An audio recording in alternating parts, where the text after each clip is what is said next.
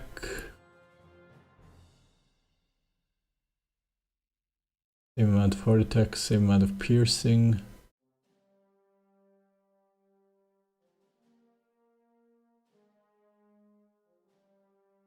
Horse Toad has better air attack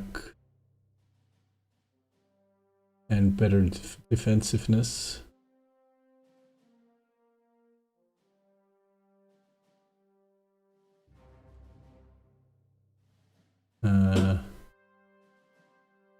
The reason is it would be easier to upgrade it to motorized infantry later.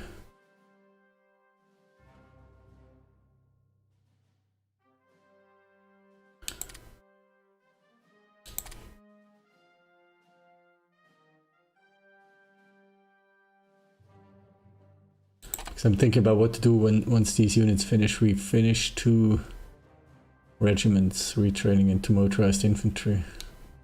That gives me only a bit more than 5 IC anyway. And then we have this militia brigade. 5, then we're about at 6 IC. This wing will be followed up by another one. This one doesn't really count, but I suppose we can start training the 1st division in training and equipping by March, roughly.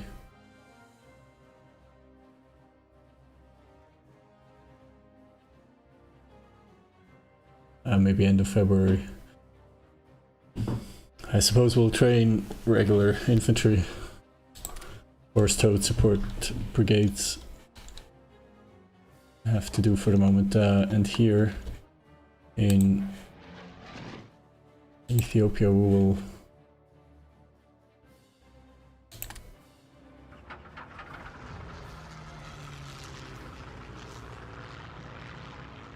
strike aggressively around the clock into Brava, because we need to defend here. Palestine, people are taking up arms. Hasn't Palestine fallen? What's going on? Okay, we're going to have to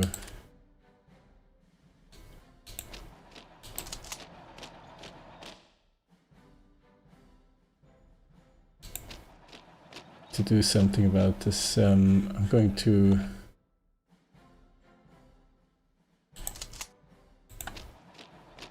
cut off Alexandria.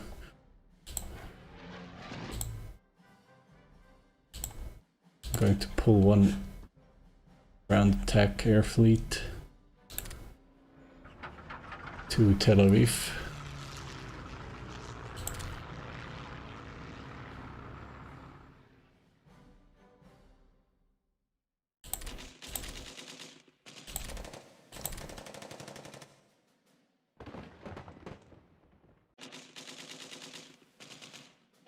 There is an Iraqi armor division.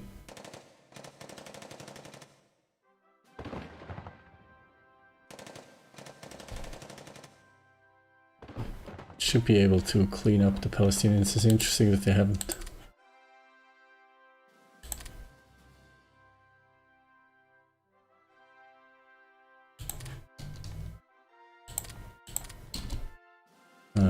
Capitulated yet.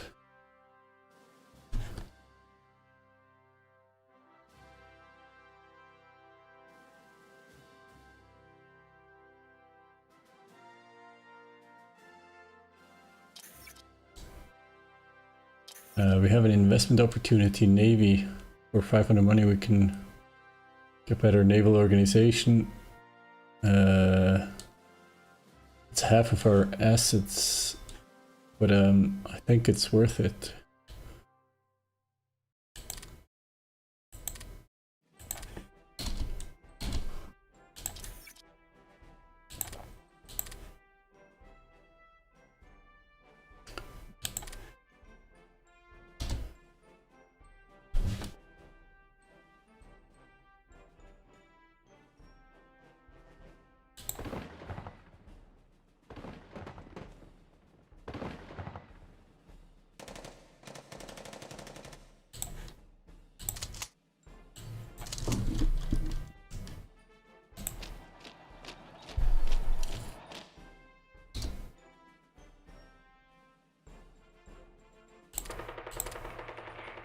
Okay, we'll cut off the enemy in the rear, fight towards the Dead Sea, I think. And then we'll split the Palestinian territory into several small pockets.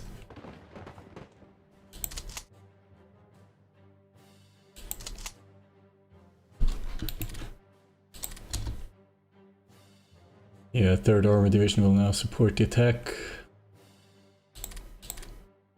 Battle of Bethlehem is won. And Cairo should fall. And we have a Dutch submarine raiding our convoys. Several Dutch submarine flotillas.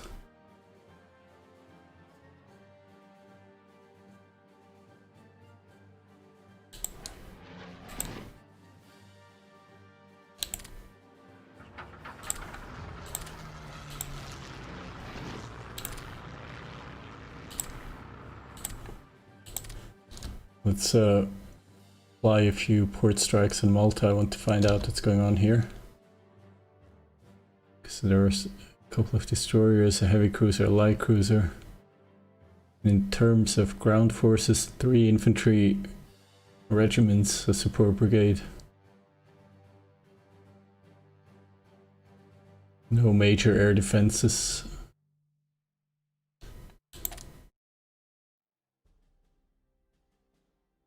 Okay.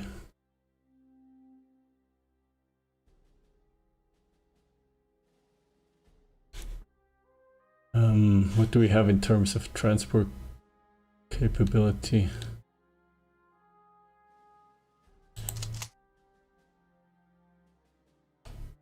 We also wanted to redeploy units. So I'm not going to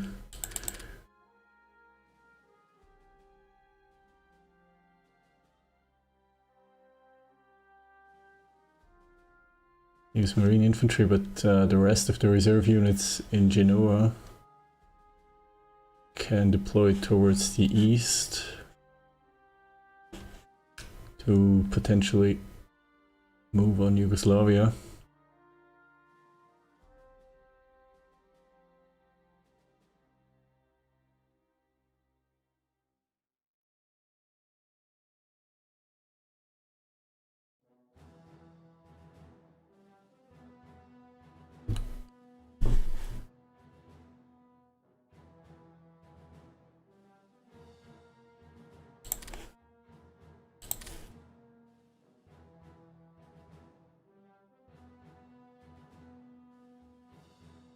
Greece is in the middle, but drifting towards the Axis. Yugoslavia is almost in the Axis in terms of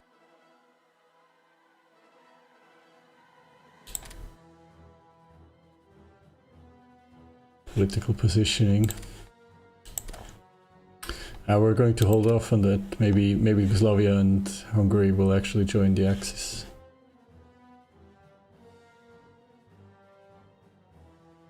Bigger problem seems to be Romania and Greece.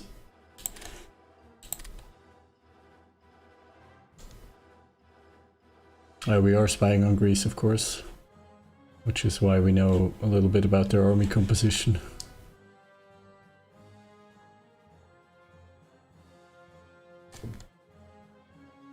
6 fighter wings in Athens.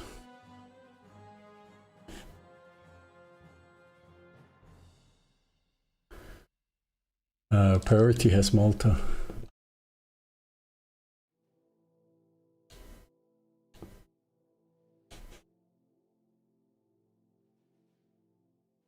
Yeah, Malta needs to fall.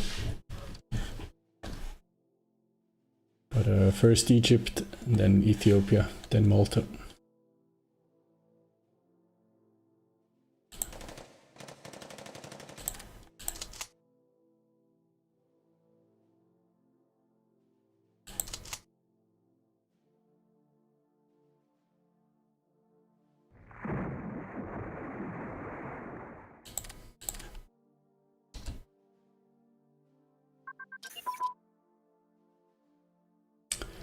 Salt waterproofing, better amphibious attack for various unit types.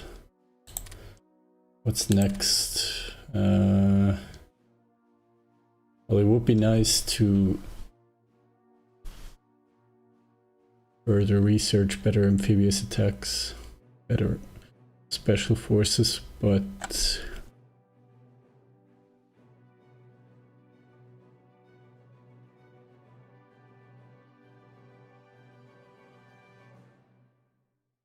we have a lot of infantry technologies to improve.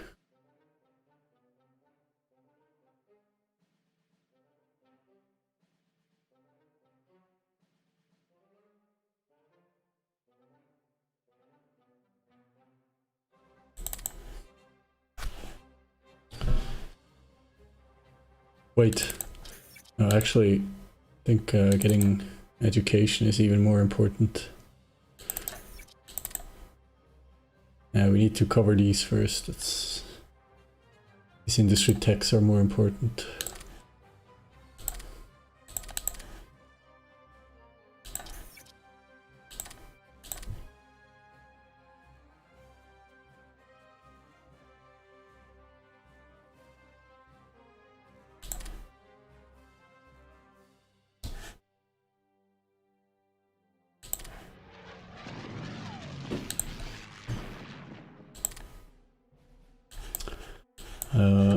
And I also wanted to redeploy my naval bombers. We have Dutch submarines operating on our convoys off the Libyan coast.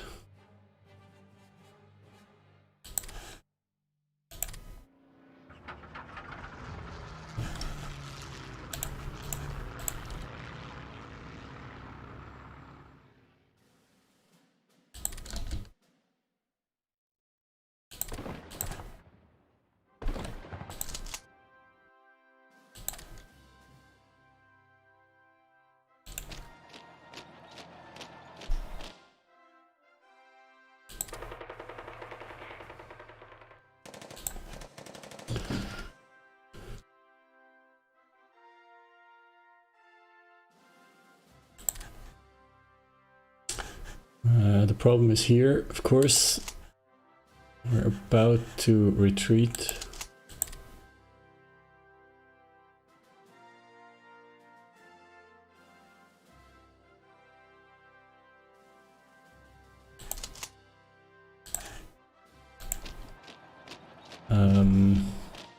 Maybe I can move in my infantry division in time.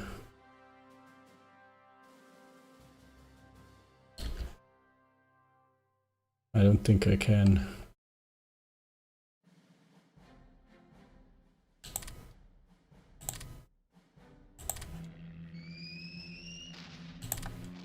A British carrier air group.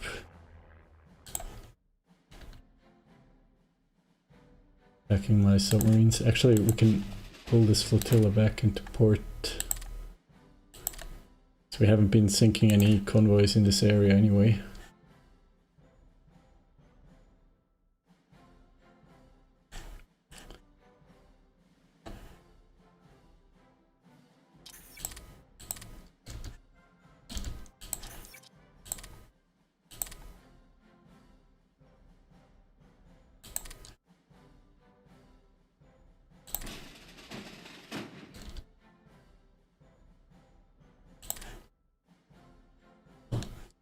They might be operating from Crete, or they might have their fleet. I think now they can't pass anymore through the Suez Canal. Yep, this battle was lost. My division doesn't pull back to Mogadishu, but to Belet Win. I don't think 30th division will be in time. I should have ordered it to move earlier.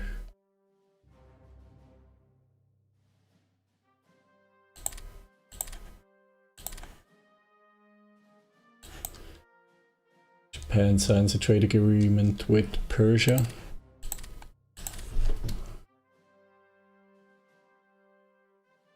And and Ethiopia sends a bunch of militia, supposedly towards Ishia Baidoa. Speaking of Japan, they're making good progress in China.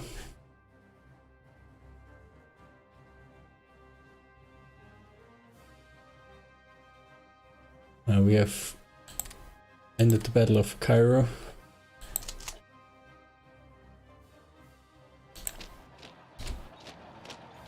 Which means 3rd Division can turn north, march along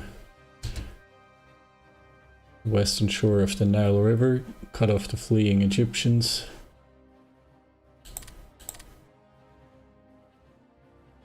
And they should capitulate soon.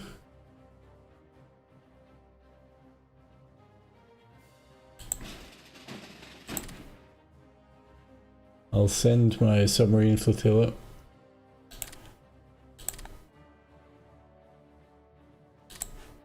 on a scouting mission through the Red Sea.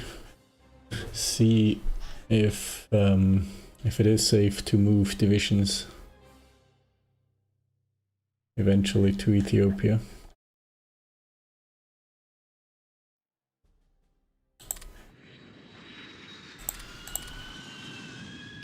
Blood War has fallen. It's now controlled by British forces. Looks like the Ethiopians are attacking successfully Buna, pushing a South African infantry division back.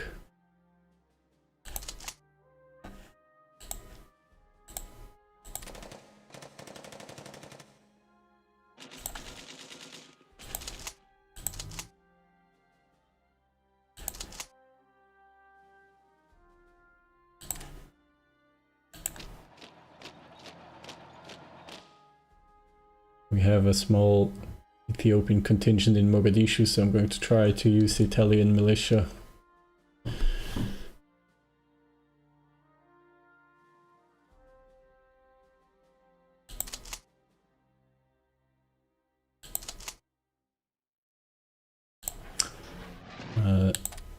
This mission can be cancelled. We can fly close air support to Mogadishu as well.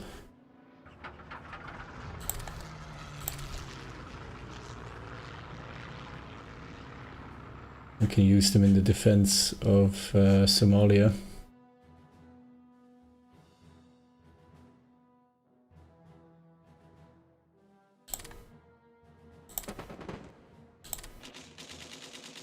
Oh, so it's the Canal Division that's defending. Yeah, they're now trapped, of course.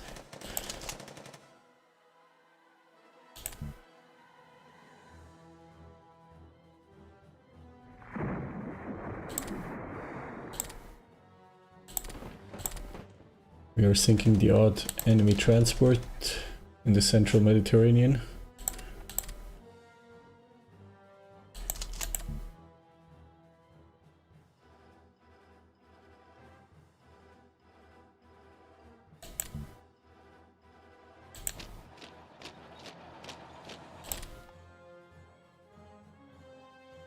The battle for Jerusalem is still ongoing.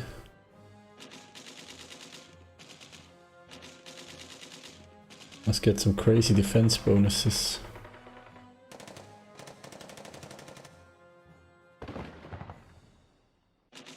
There is some territorial pride.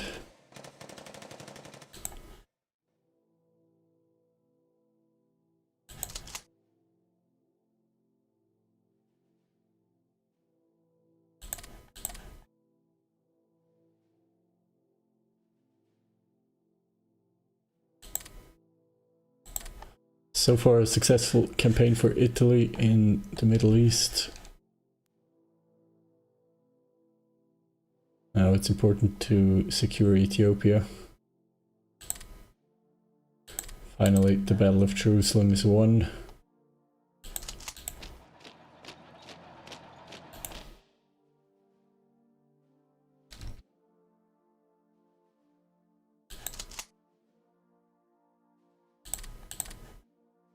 Okay.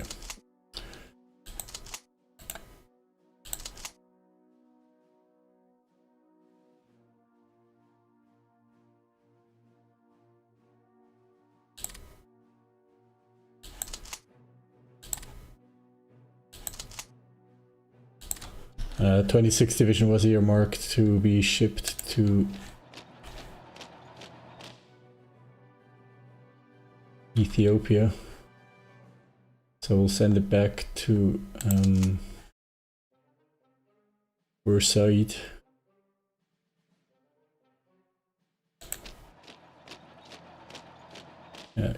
Egypt under British rule should be history.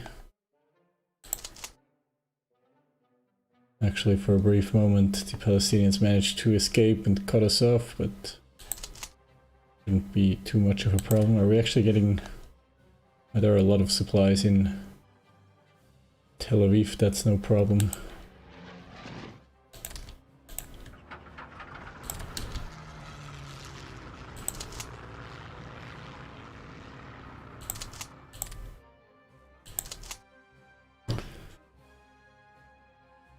British have managed to move in.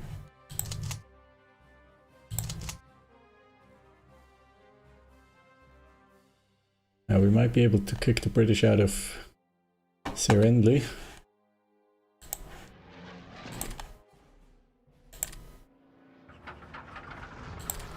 We'll attack Ishiabaidoa now aggressively, see if we can take it back. Or maybe we've...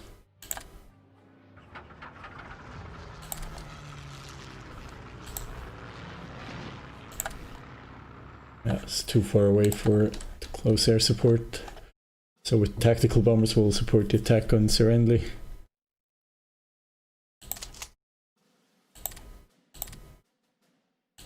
And we push the South African cavalry back immediately. Maybe it was only a Pyrrhic victory for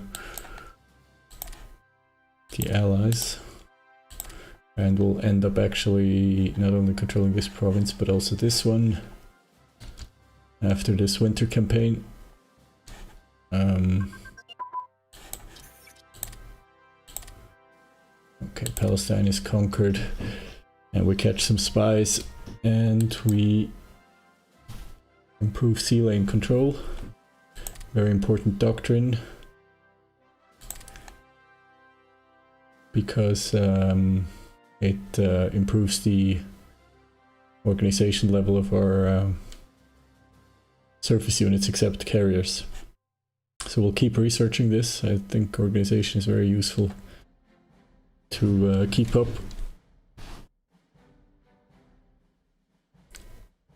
And we have battleships, so it's good to keep them in the best possible condition. Of course, it would be nice to also have this for better escorts,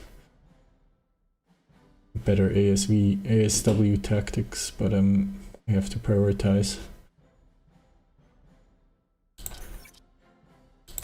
Let's deal with some industry management. We're going to need more reinforcements. Production demand has gone down somewhat. That's because we finished training a militia brigade.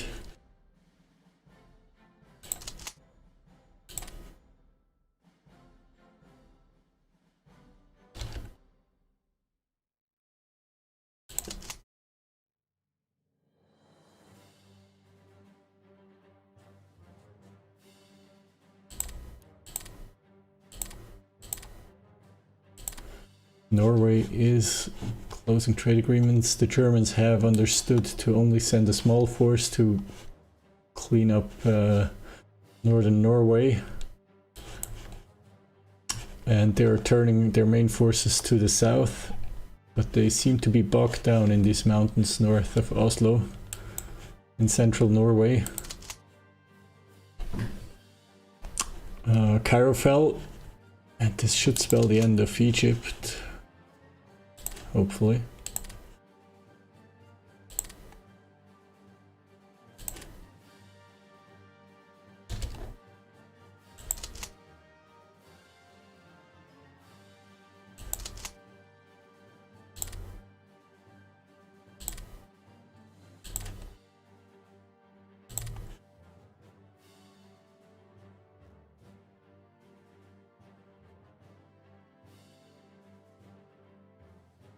Looking good for Japan and China.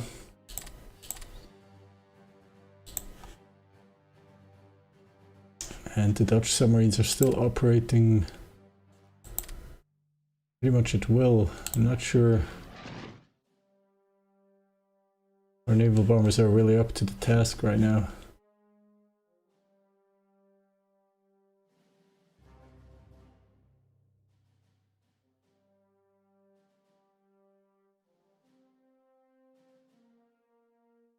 We conquered Egypt.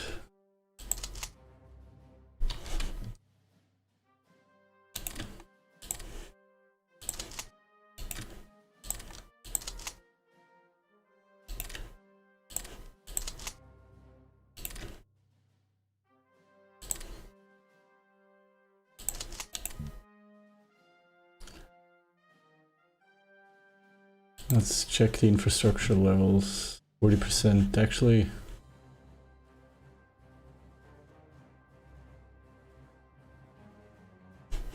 Maybe we're able. On the other hand, wait, where's the submarine flotilla here? Wait, what happened?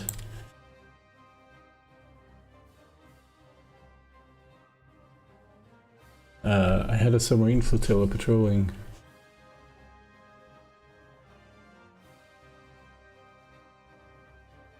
In the Red Sea, and it's not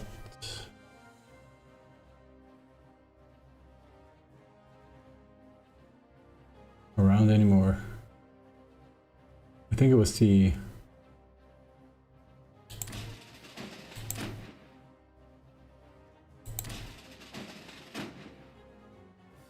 oh, it's here, it exists, but I can't see it. Not shown on the map. But it's here somewhere. Okay, but it looks like there is no British fleet around in the Red Sea right now, so that means we can actually ship a few divisions into Ethiopia, and more importantly, commanders. Maybe. Problem is, I mean, the defenses that we have on our ports is fairly weak. If the British were determined to take back some of these ports, there's not much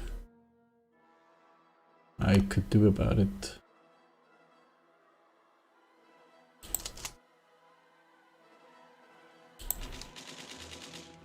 Maybe the British have decided to focus again on the Germans.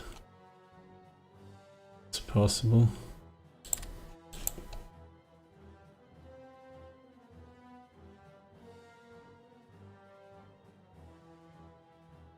I think this is a dead light cruiser. Still on the map, but it doesn't, I don't get the pop-up on the right side.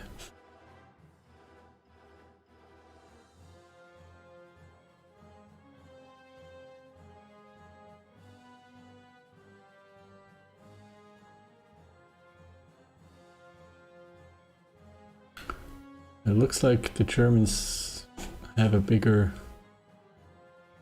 surface fleet than usually. Not looking too horrible. It's small, but at least they have one. Unfortunately, for some reason they like to station their units right across the channel in range of British naval bombers. Oh well. But I think I'm feeling confident to ship some units through the Red Sea into Ethiopia.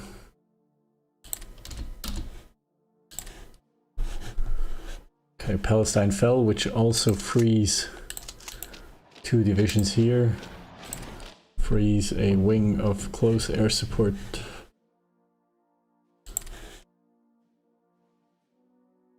Planes, I think we'll station them further east. Let's try to hunt these Dutch submarines.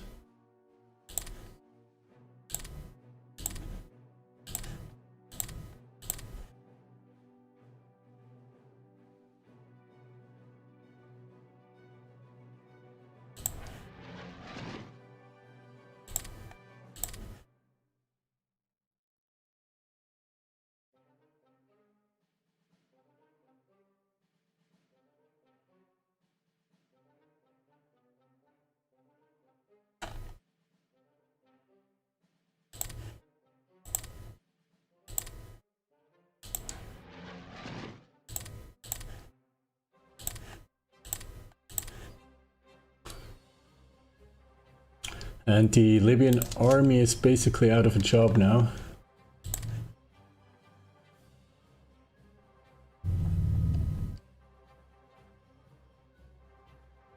Which means...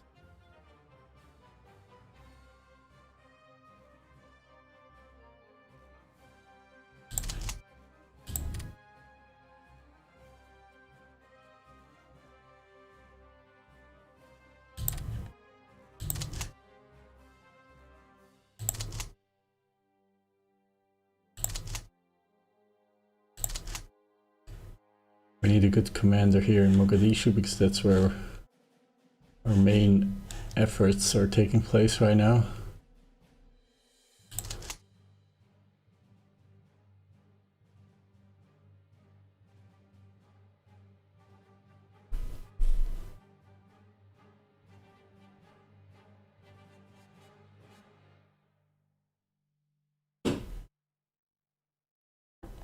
I think this might be a job for Messe or Zingales.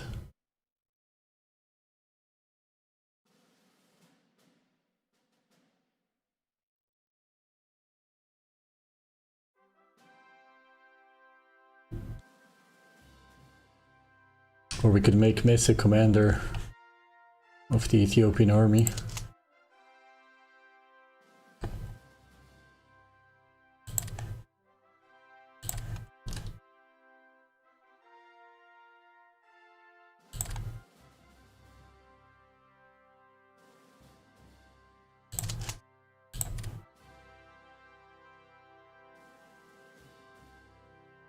Wait, Messe is only division commander? No, can't be right. He's a corps commander. Why does he only have one?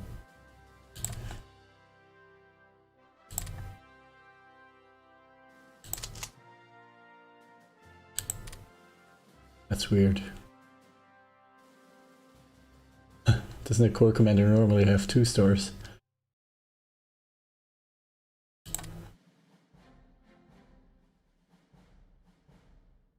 Huh? I don't understand.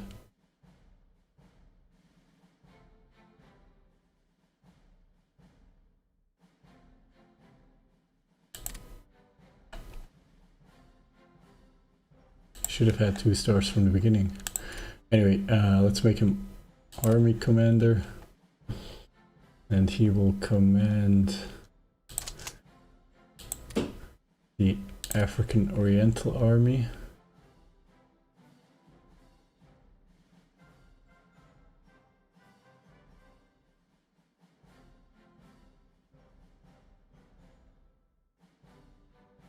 And Singales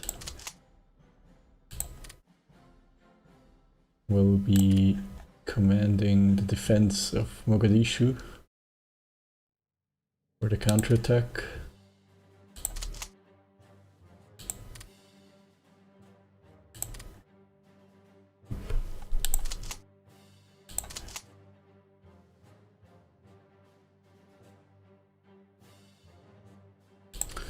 How does it look in terms of commands? Maybe an additional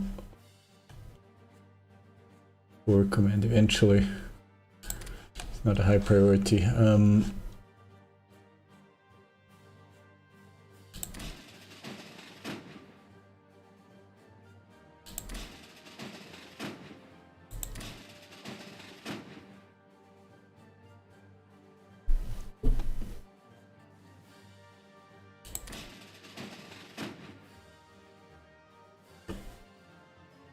I don't like that I'm not seeing my submarine here.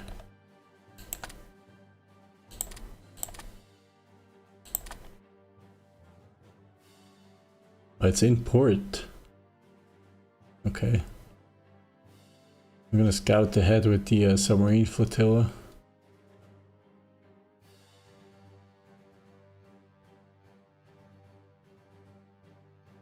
There's still a lone British HQ.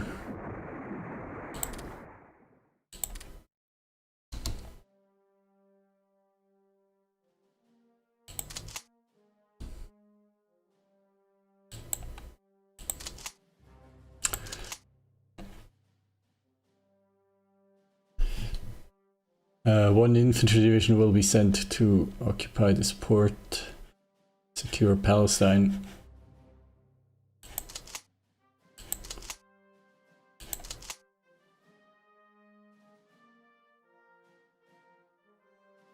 Maybe the 1st Libyan division.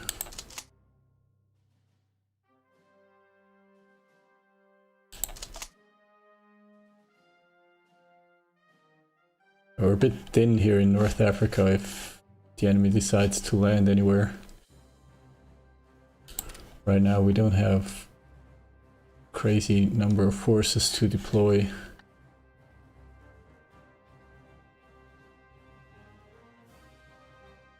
There's a militia brigade that we wanted to ship to Tripoli.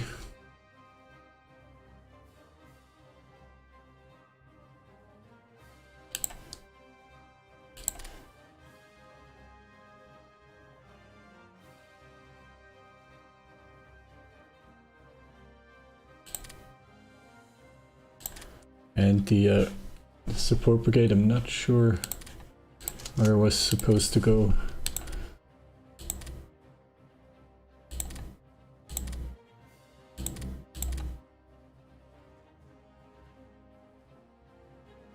I guess it'll replace the motorized infantry division here. And then the motorized support brigade. I think that was the idea.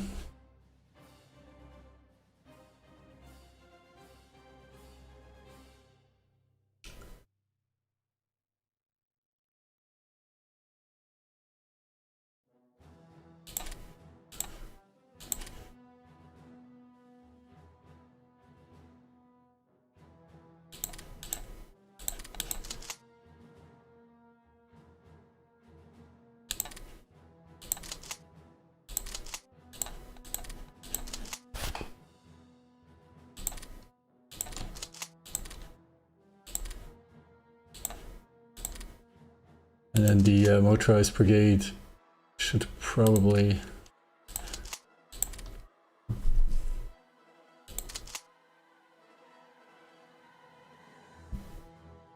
most likely should be attached to this fast division. There's one here as well though.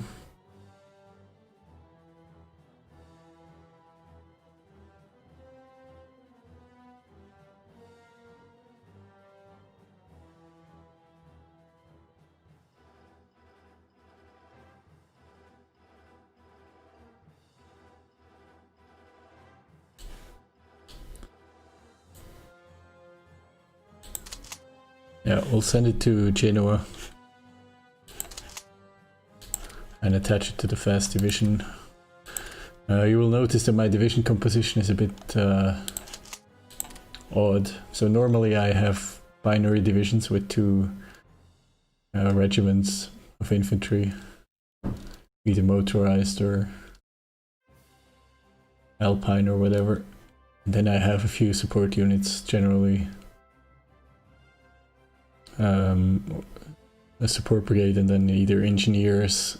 I have some infantry support tanks. I think only 1 battalion somewhere. But I also have... yeah, Marines don't really have support. My idea is to attach to a Marine division. I call them brigades here because they're quite small, they only actually have 2 regiments. Whatever they need. So right now I gave them engineers, but I could also attach motorized or horse-towed support if needed. And I have these militia divisions, usually with 3 regiments, but there are a few with 4 regiments. Light armor, I usually have 2 motorized infantry brigade regiments and then a regiment of light armor. Here we see the infantry support tank battalion. I'm not really researching this right now, and we're about 2 years behind in tech, or even more. But I'm gonna keep this battalion, I guess. It's not a... it's a nice addition to have. not going to stand up against real tanks, but fighting other infantry it's actually helpful.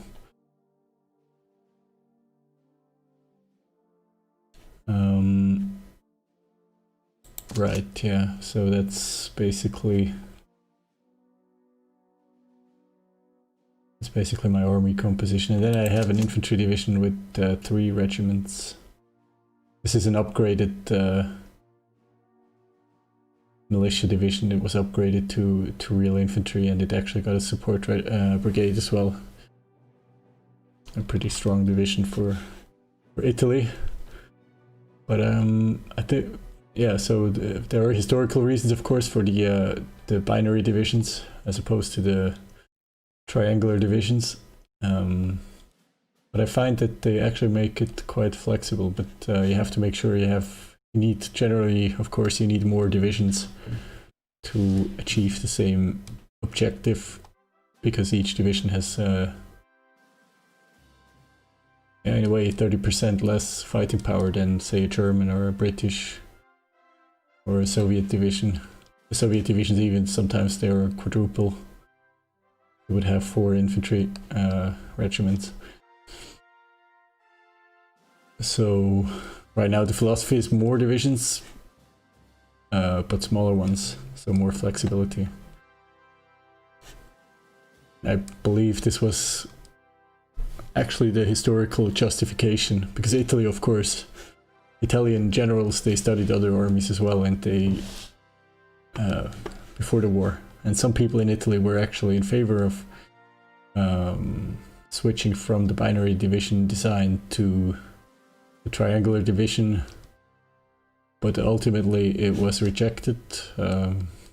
Older generals were of the opinion that triangular divisions are too cumbersome, too complicated, too complex to manage. But overall, and especially after the war, the triangular division was not really, it wasn't really a dispute anymore. Everybody agreed that triangular divisions are better than either quadruple or only binary divisions. So I'm not sure. I mean, there are several things. The easiest, if we wanted to go into triangular divisions, we could at any point just start to train additional infantry regiments and then add them. But right now I don't feel the need to do that. I mean, this would be one way to enlarge the army without having to train additional divisions. And it would be quite effective from an IC management point of view, because we would have more flexibility. We could be training 2 or 3 brigades at a time, easily switch down to 2 or 1, depending on IC demands. But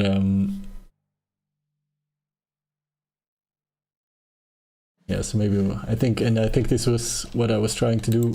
This is why I have this division here.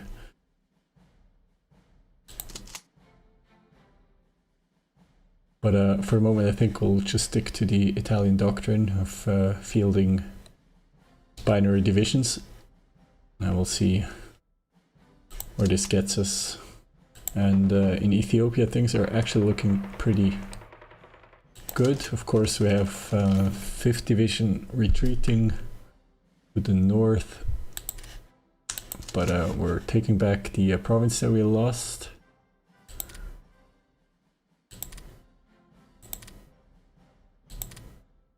And we're also pushing the British out of Serenle, which of course was a Italian province, and then there is one more province to take back. And it looks like the Ethiopians are doing a good job here in Buna.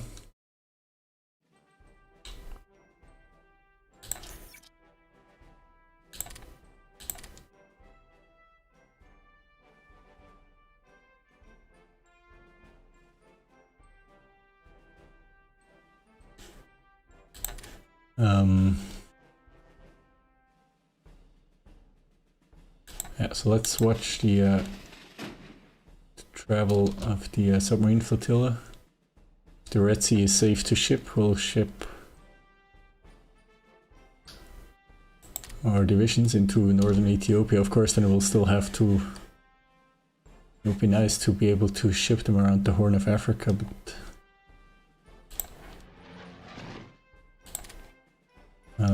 let me...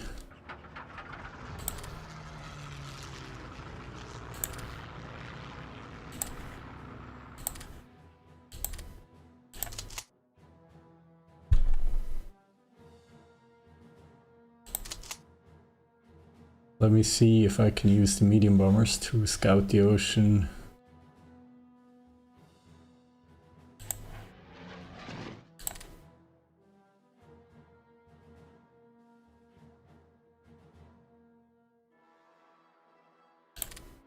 We don't have to arrange for a port strike.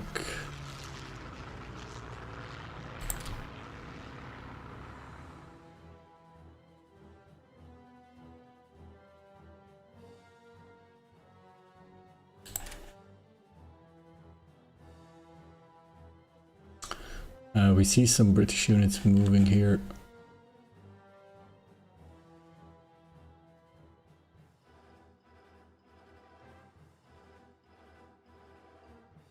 Currently 15 units, the battleship is here.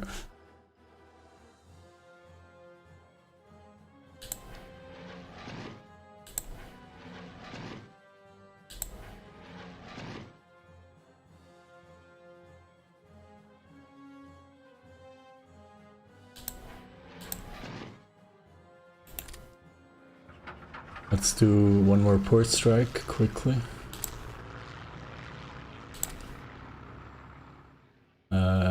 Not indefinitely, just for a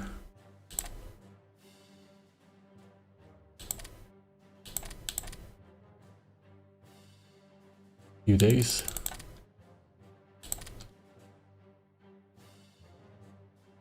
Just to get a clearer picture of what's going on in Malta.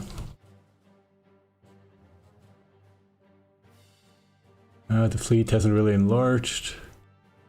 In terms of ground units, it's still the same, one infantry division defending Malta.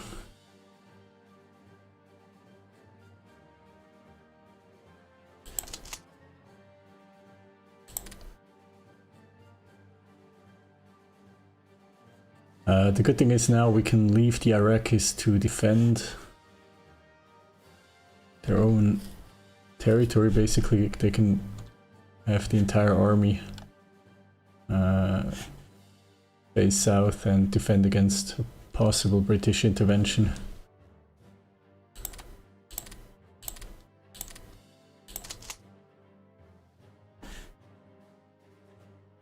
Okay, our submarine is making it back to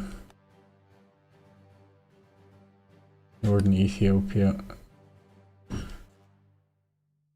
And actually, yeah, we'll do this. We'll do it like this.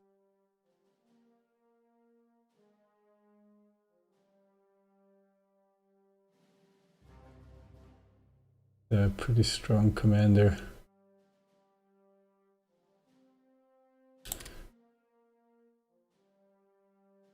Yeah, we'll take 2 divisions and we'll ship them now to Asmara.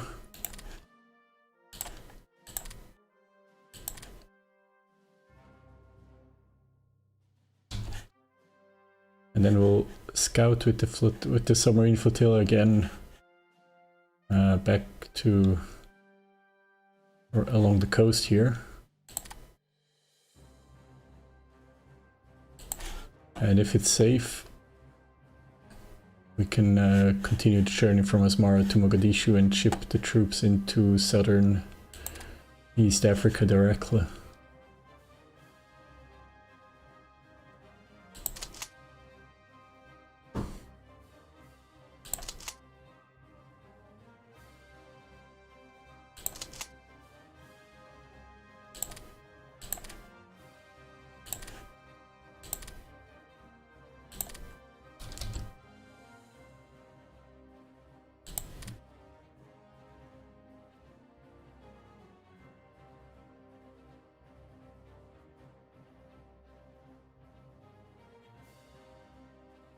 We have a few low-skilled commanders here with nice traits, but we would have to train them up.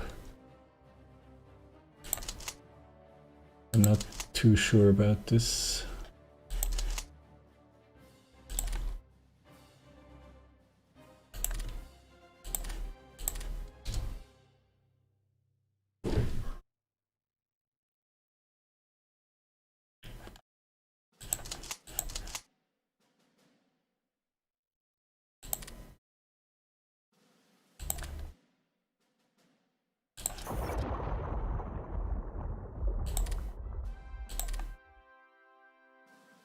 Right now we're only spying on the US and Greece and Yugoslavia.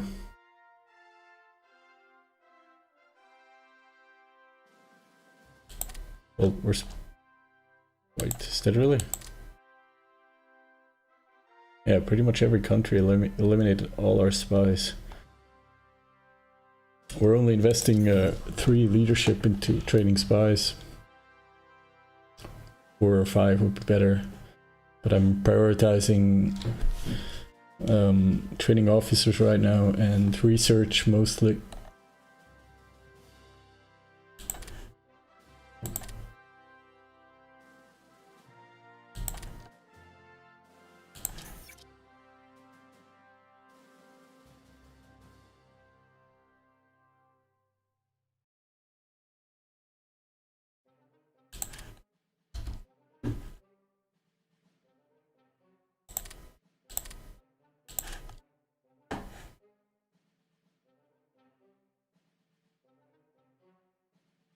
Japan still moving ahead, a lot of units.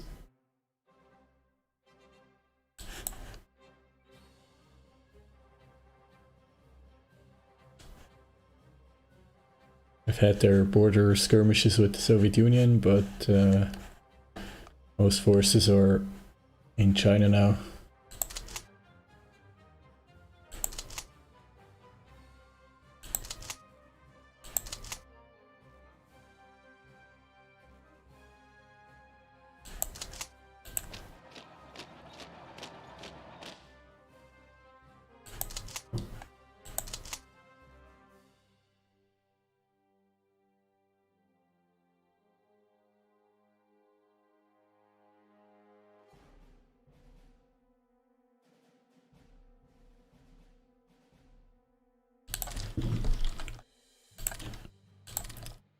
We'll use 5th Division to defend the Suez Canal.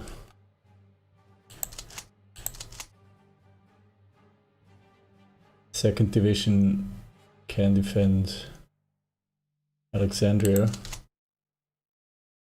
Second Libyan Division will redeploy back to Libya.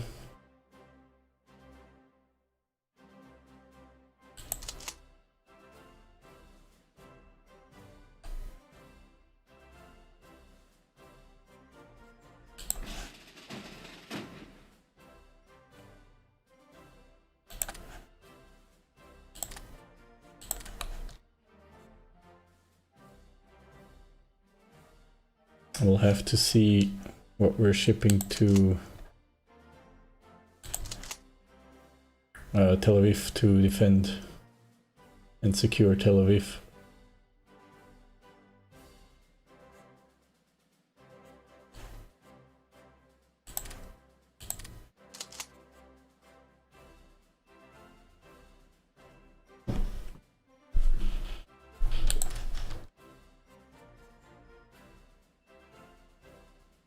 It doesn't look like Germany is planning to move on Yugoslavia anytime soon. They're cycling some troops in and out of Lithuania. And we'll catch some British carrier planes in the Tyrrhenian Sea. French uprising on the French Atlantic coast. Situation in Norway looks largely unchanged. Maybe the winter was giving the Germans a problem. Huh.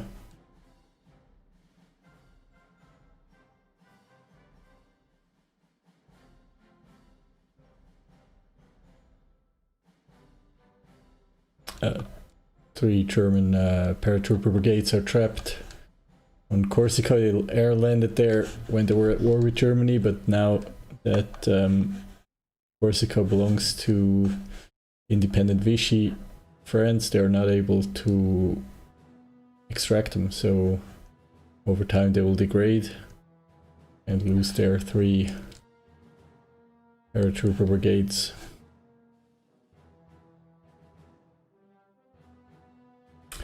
Considerable German fleet here. Let's take a quick look. The battle cruiser, battleship. At least normally Germany doesn't have any surface units to speak of.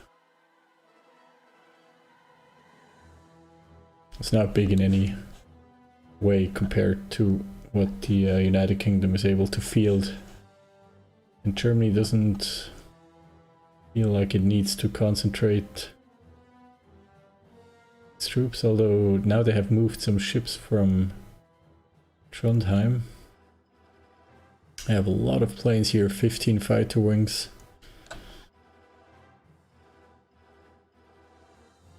Where's their army? I thought they had more units here. I think they were shipping... Are they shipping units back to Germany, or what exactly are they trying to do?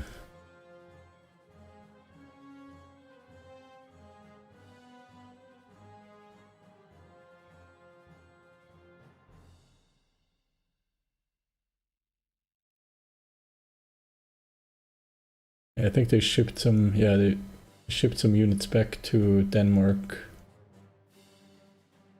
using their transports. They're now here in Aalborg. This looks like 3 infantry divisions, a motorized division, and 2 armored divisions. Not quite clear what Germany has in mind right now.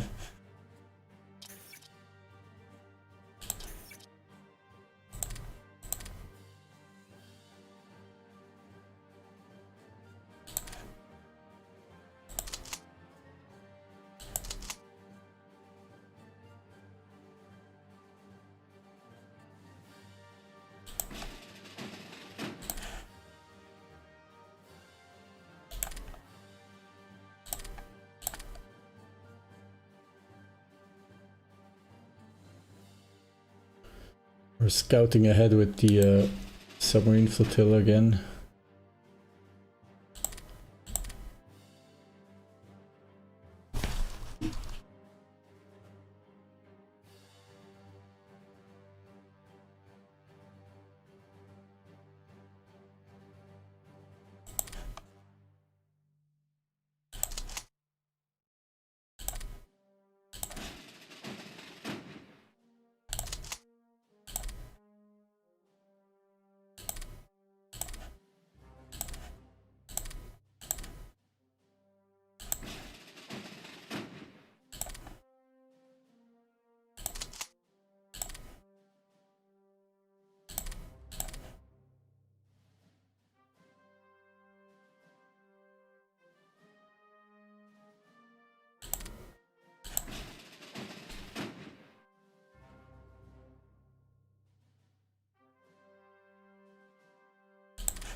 I think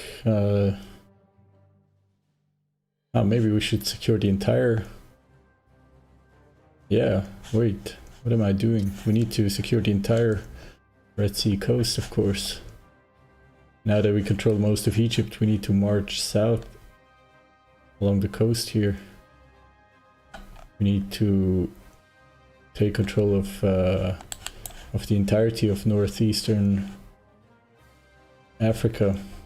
This will improve our position a lot in Ethiopia, because then we'll only have to fight the southwestern flank, basically.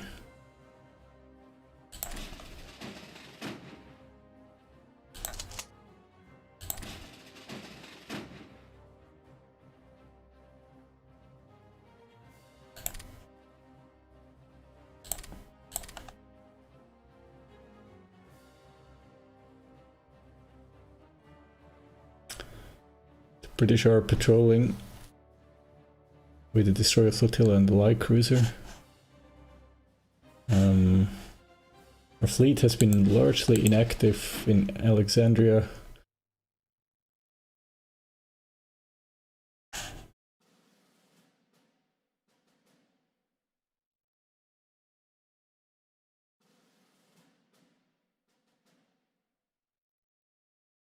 Maybe we should start to intercept.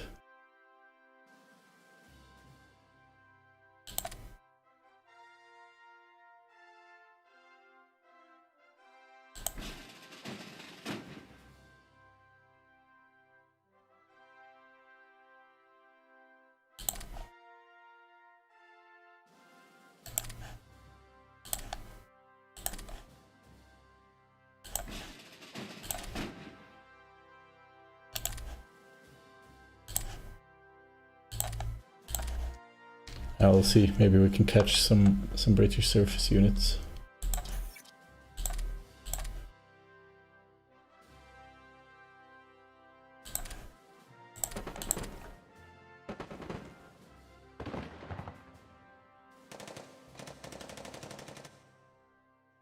Looks like the British have moved in some reinforcements.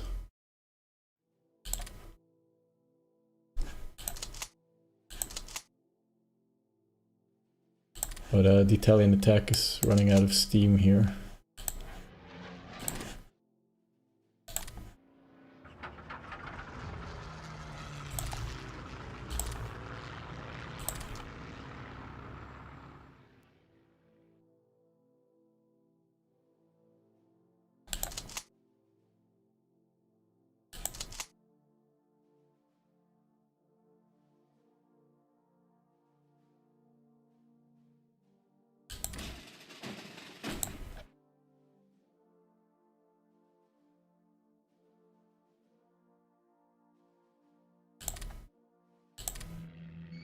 Oh, it's actually a larger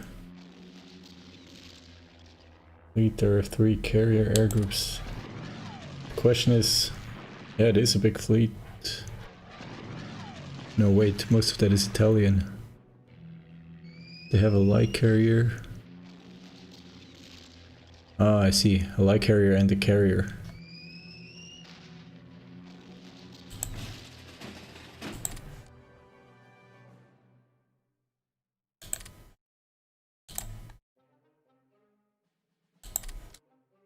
See if we need to turn this fleet around. I think they're using Cyprus as a base.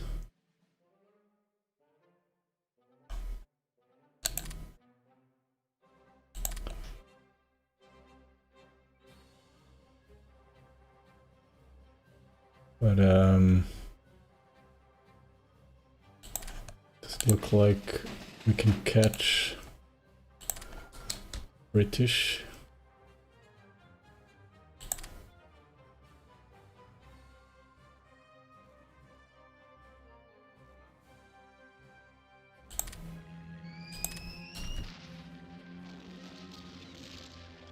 So far it looks like our air defense is good.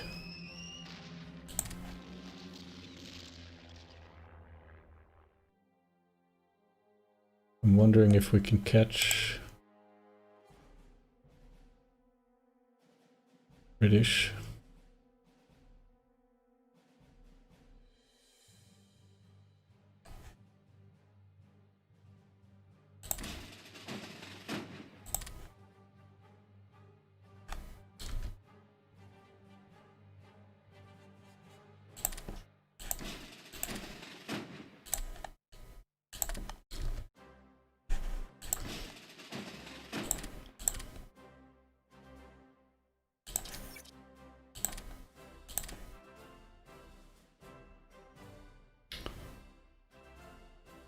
Now we're at a good level in terms of supplies again. We're above 15,000 units of supplies.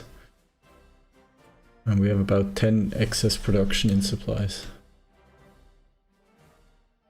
I'm thinking about adding probably a strand of infantry divisions to mobilize. or not mobilize directly, but raise a few extra divisions that we can call up in case we need more ground forces. We have more territory to cover and protect now, so overall I think it's justified to expand the Italian ground forces.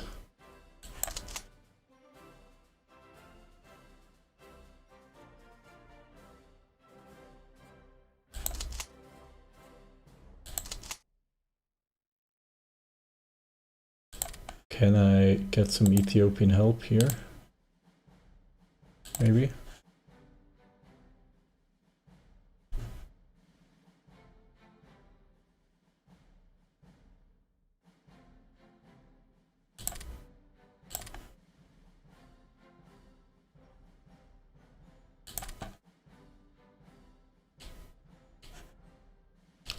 Looks like our submarine flotilla is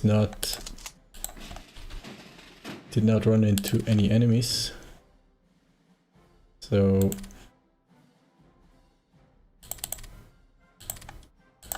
I'll follow up with the transports. Why is it that we can't find British?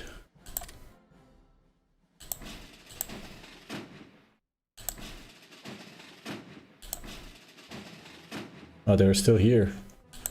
They're still back here.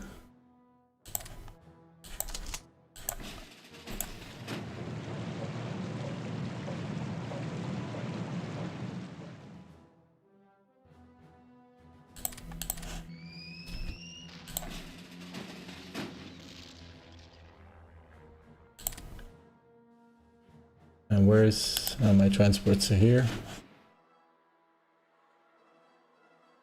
Moving the militia regiment to Tripoli.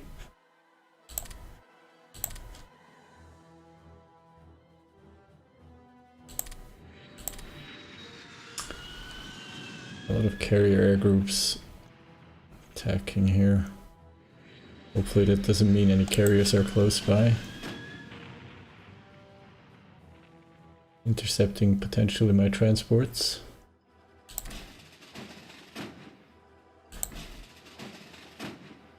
We're taking damage.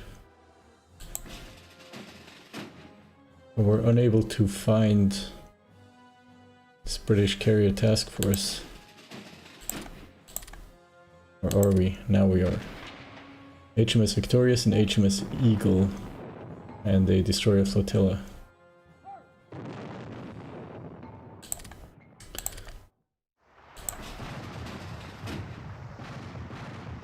And now we have the entirety of 3 Italian squadrons.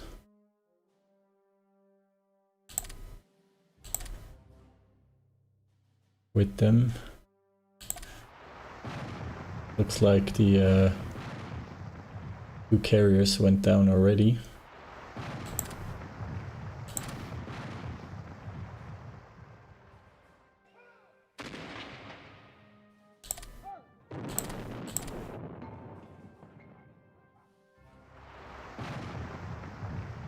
Yes, HMS Victorious and HMS Eagle go down to Italian gunfire.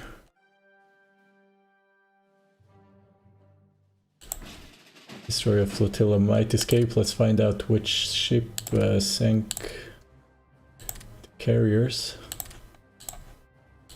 Or 1 carrier. And are those actually the first carriers that we sink?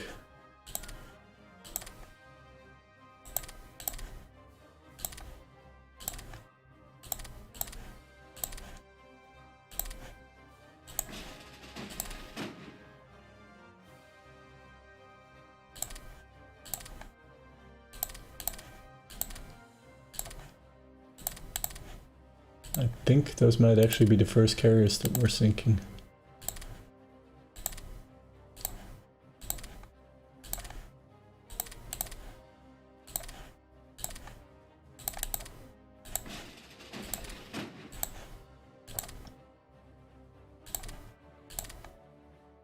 So it was actually Giulio Cesare. under Campioni that sank the HMS Victorious.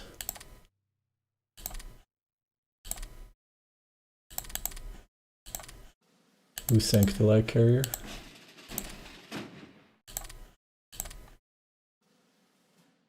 It was Reggio Marina Fiume. Interesting. So I think we should make Giulio Cesare Pride of the Fleet.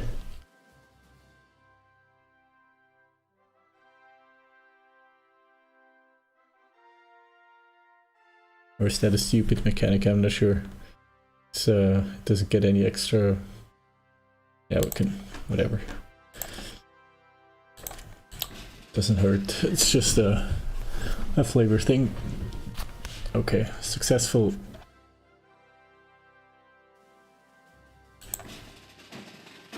Excursion of the Reggio Marina from Alexandria.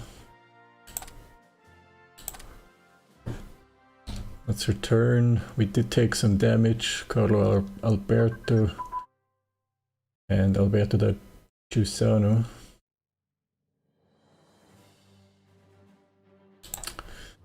But otherwise, a pretty good battle for us, even though we didn't have aerial support.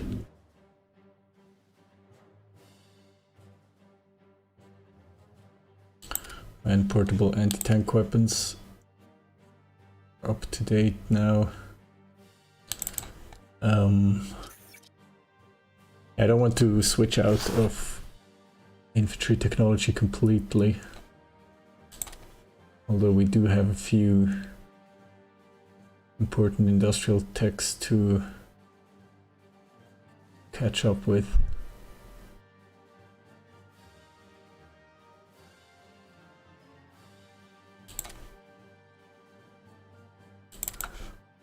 I want to keep 2 projects in infantry at the minimum.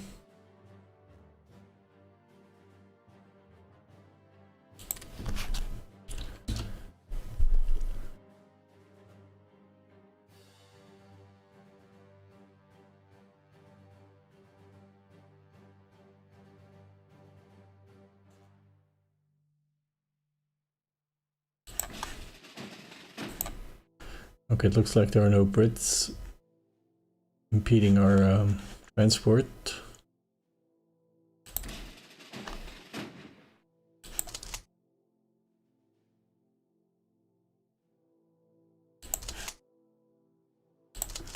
Still haven't figured out who is going to occupy.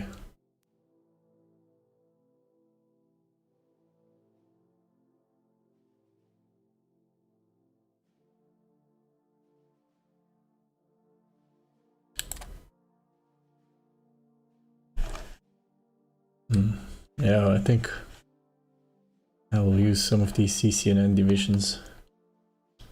We're going to be spread thin in North Africa, but that's okay. It's a large area to cover. The British are causing any trouble, we'll use our fleet, our air force, and hopefully those 2 factors plus the expanse of the territory will give us enough time to react and ship in reinforcements. I'm thinking, of course, of a potential allied landing in North Africa.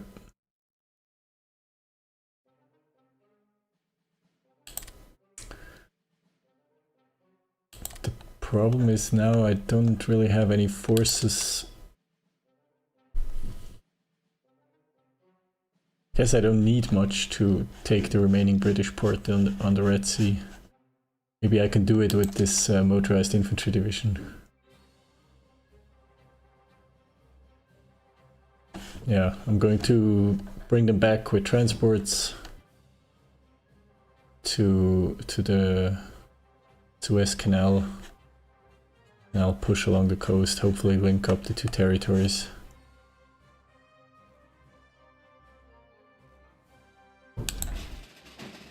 Transports are going back. Here we have the additional militia brigade.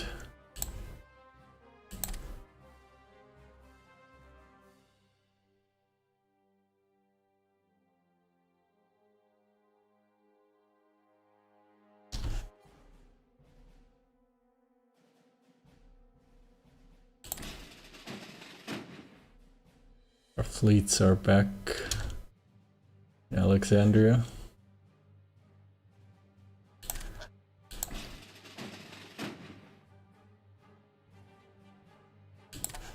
Now we cancel this submarine flotilla's mission, move them back to port.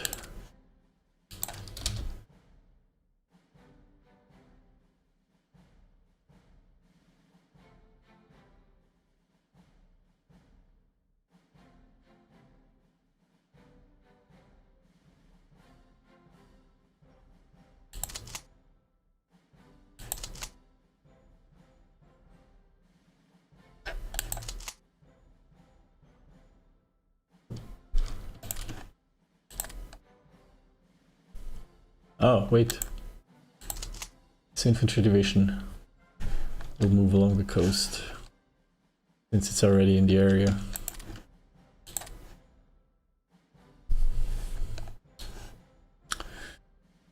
Divisione Libia.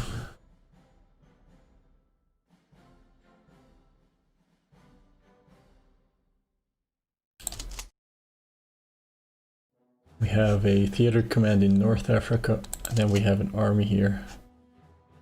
And that's the Libyan army. And the Libyan army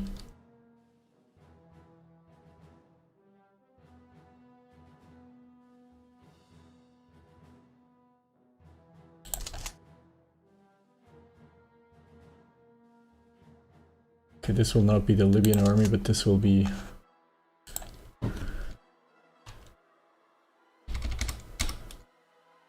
the Italian Canal Army.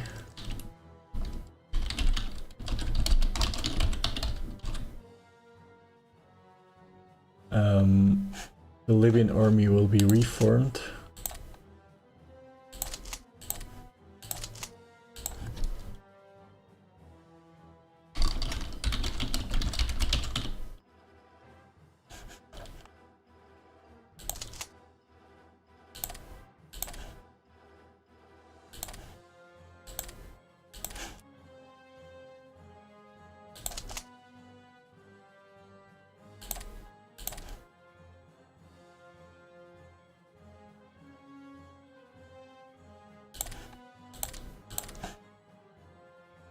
But it's still a huge area also to control.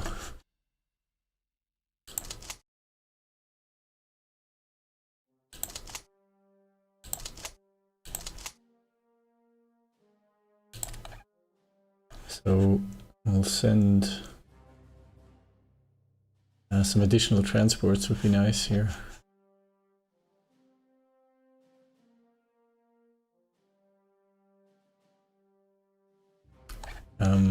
Yeah, I'm trying to build up additional transport capacity,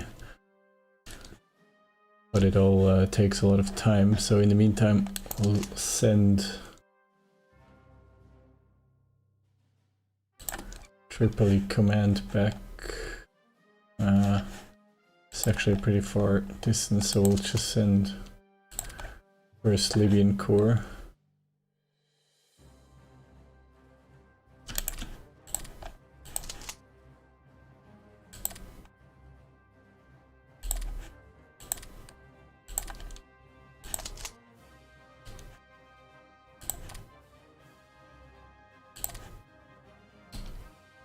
He used to be the commander of the Ethiopian army.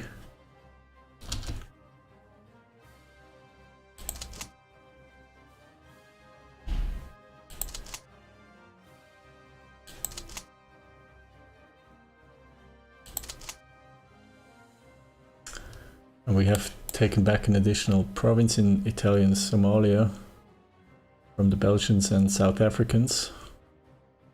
What exactly are they fighting with here?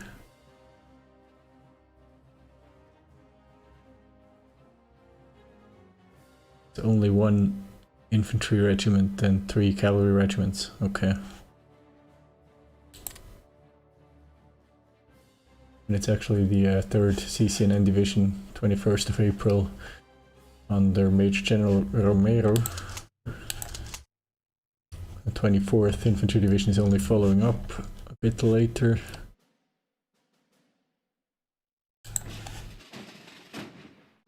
I'm still trying to move in additional divisions into the south of Ethiopia. 2 more infantry divisions. It's not really that I want to wage a campaign or conduct an extensive campaign deeper into Africa. But I want to keep the British busy here. Because that will help keep them out of the Mediterranean, which is more important directly to Italian interests. Can I redirect these transports? Because I have to do some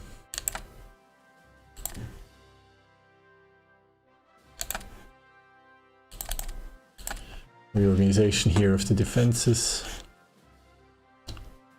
Some troop redeployments. Okay, my transports have arrived at the Horn of Africa.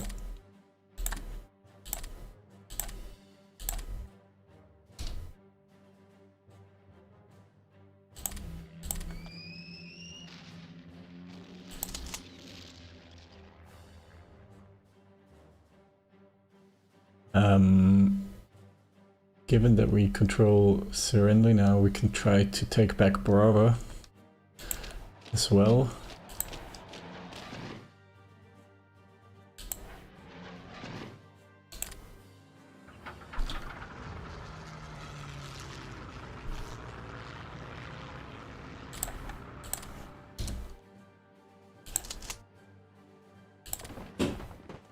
Where we're attacking the 3rd South African Infantry Division.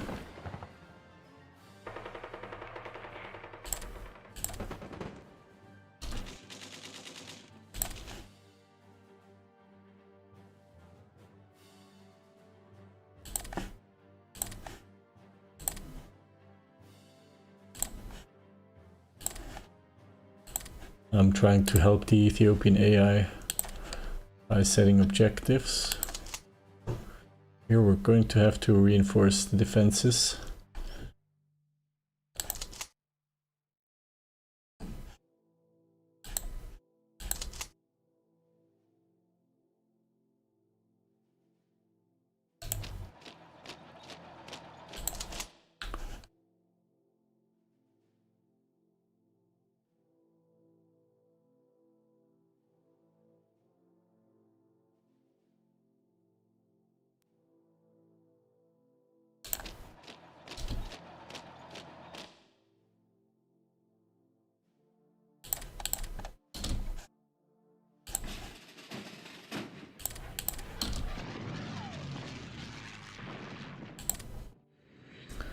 Battle for Brava is going in our favor, although Ethiopians, instead of supporting our attack, they're pulling back.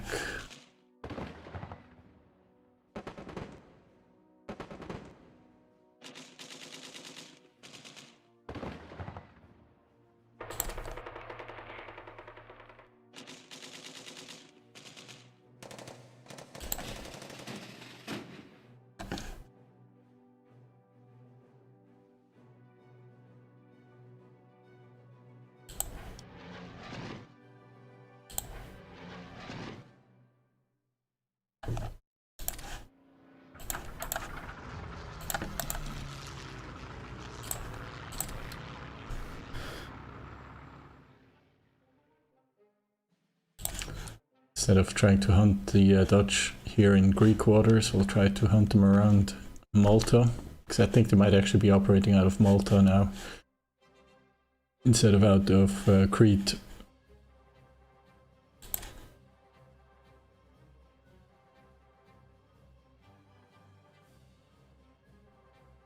We have attacked enemy raiders there. But now now they're sinking convoys right south of Sicily.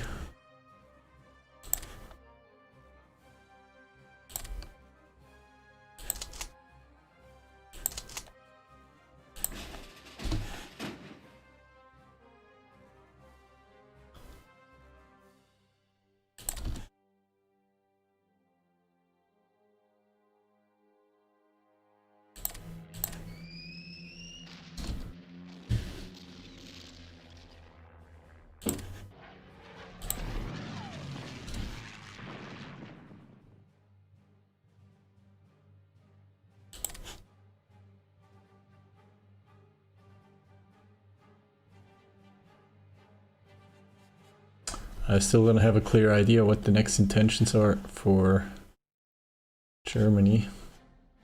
There's no progress in Norway at the moment. They're holding this line basically between Bergen, slightly north to the Swedish border. There's a Norwegian pocket in central Norway and some German divisions are pursuing the Norwegians to Narvik. So there's no additional landing anywhere, only Trondheim.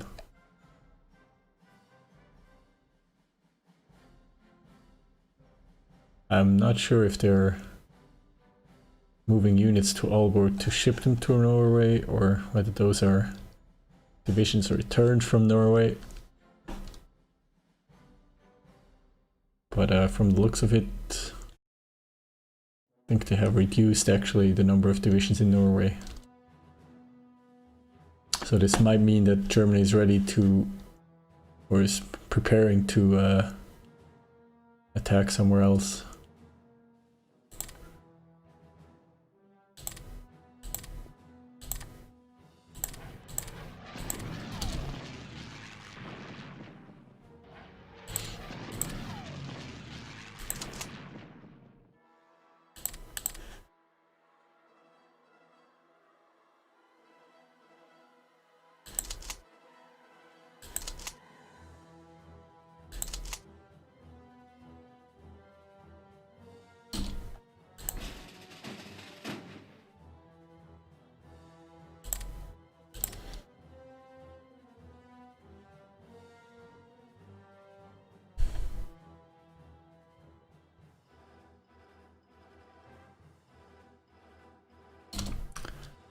Two more infantry divisions will help greatly.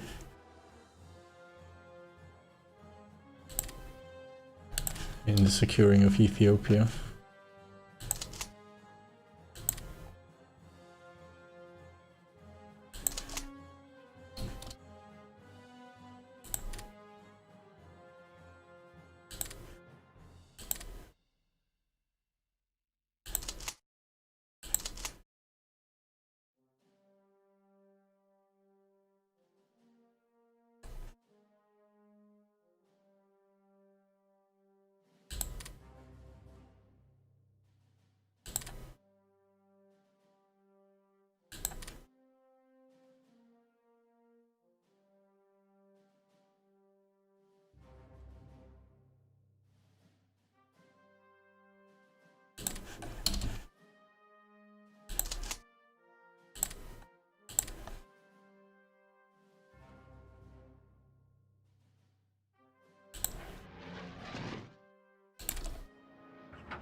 Battle of Brava is won.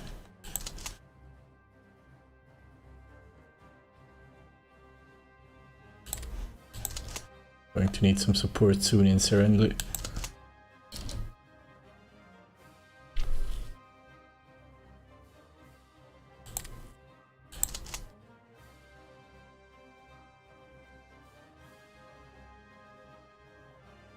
Okay, our destroyers have dropped off 2 infantry divisions.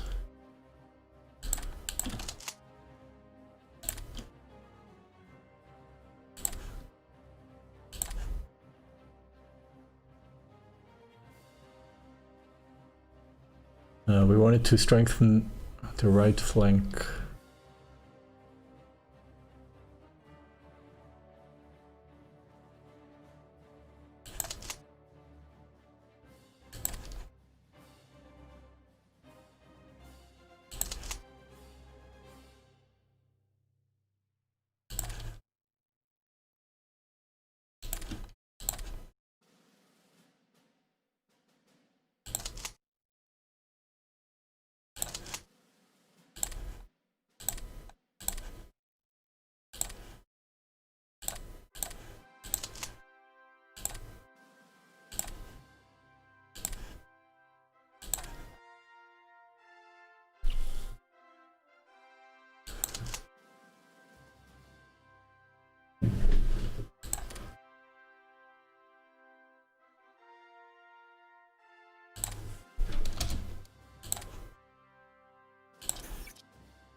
Soon we'll be able to start training additional infantry divisions.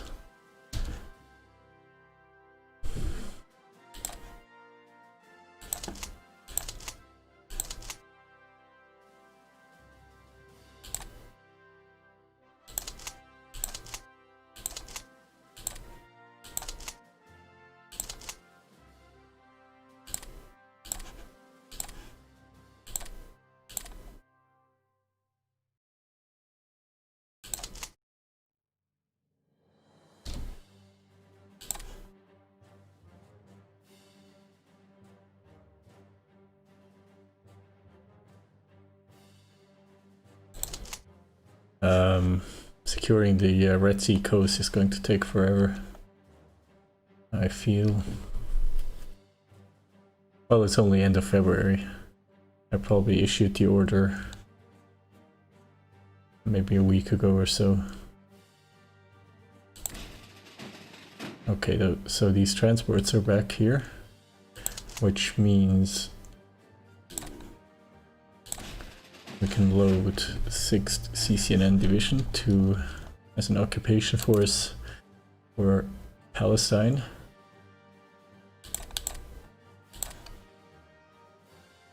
And then we'll bring back the fast core here.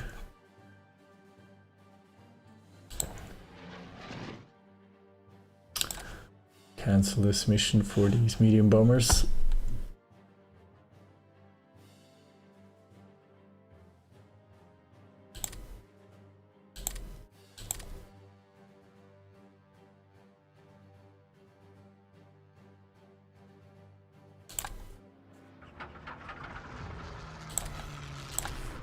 We'll rebase these bombers to Asmara.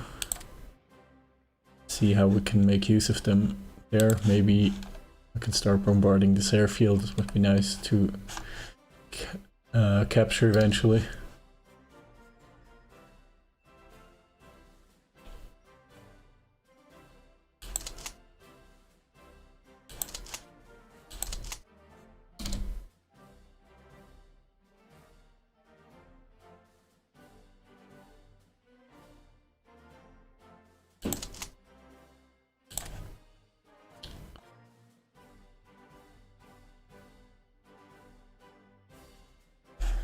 The Ethiopians did capture a few neighboring provinces for us,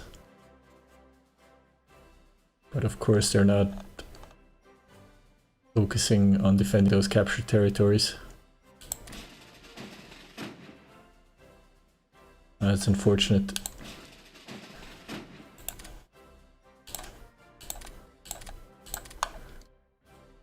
They only dropped off the infantry but didn't go and pick up.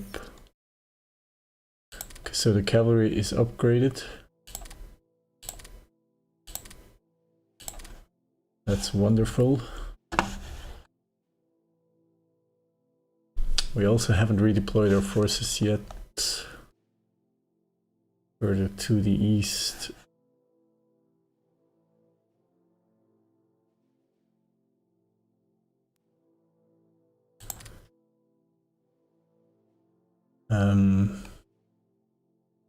Going to war with Yugoslavia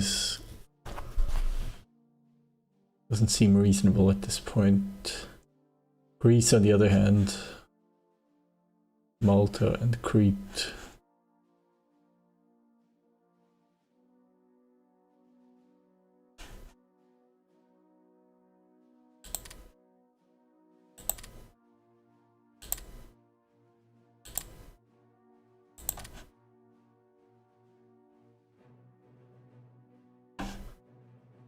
We can set objectives for our allies, even when we haven't declared war on a country yet. That's interesting.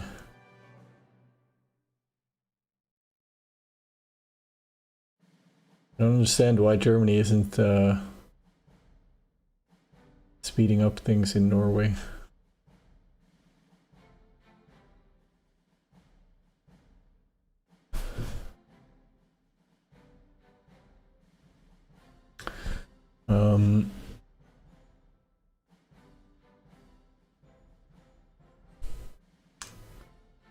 Spring of 1940, Greece. Greece or Malta first? We just sank two carriers. Probably still have the naval upper hand in the Mediterranean, so attacking Malta would not be an absurd idea. We have 2 Marine Infantry divisions.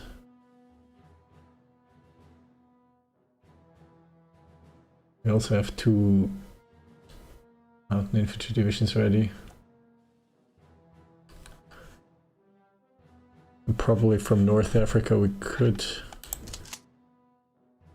free an additional infantry division if necessary, but I don't actually think it's necessary. Maybe we should plan the capture of Malta. This will give us full control over the central Mediterranean.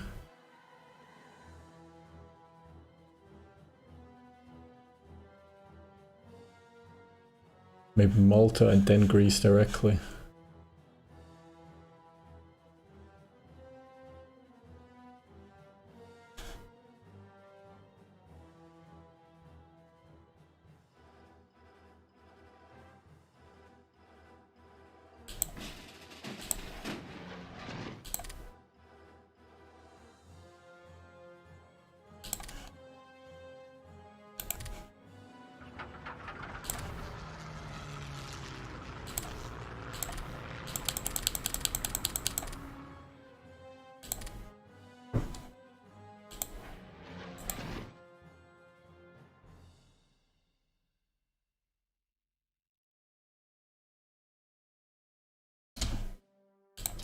In terms of production, we said we are going to start training infantry divisions.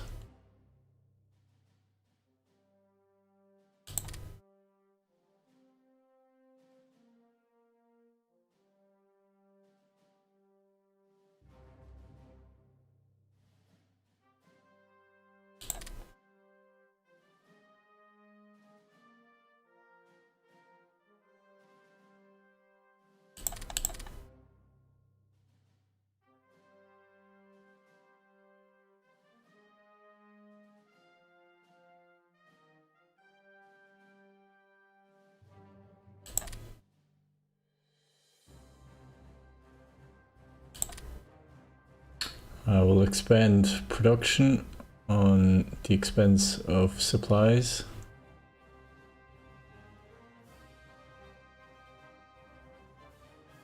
We'll see how that works out.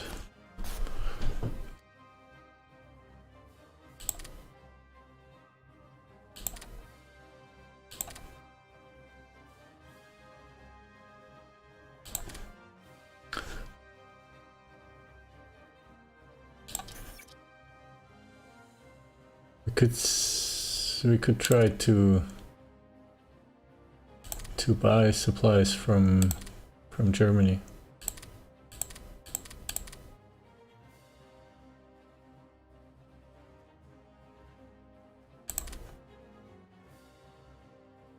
They're expensive though. I will wait. We'll wait a bit. We have a little reserve. Yeah, and we lose battle for Serenity again. We lose the province immediately, just after securing it.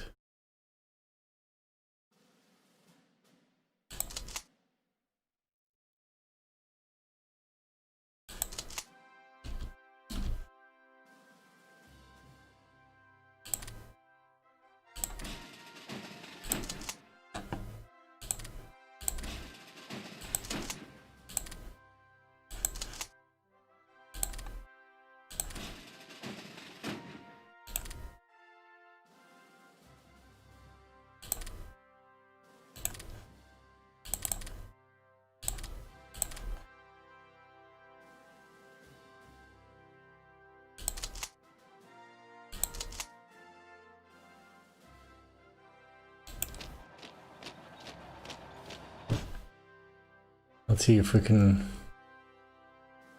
maybe slow the British down a little bit.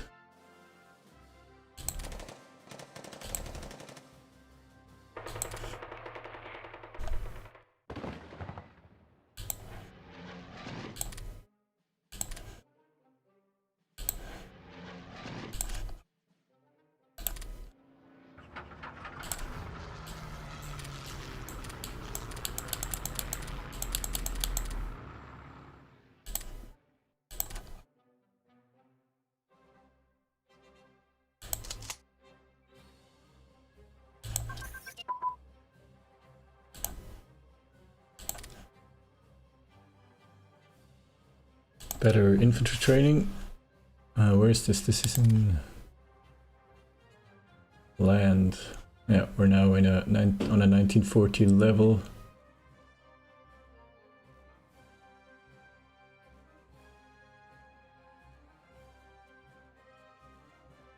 I suppose we'll just keep training.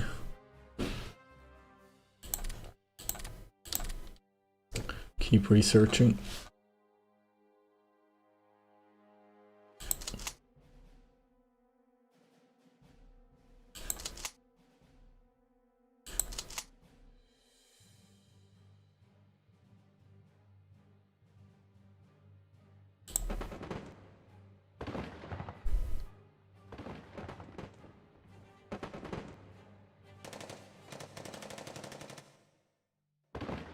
We're fighting a lot of fairly disorganized units.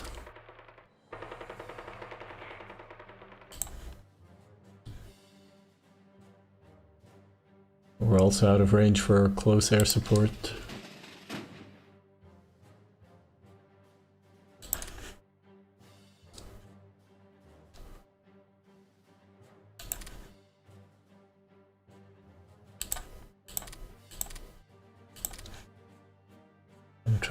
I'll see if I can attack some allied convoys off the East African coast. Even though my flotilla is reduced in strength.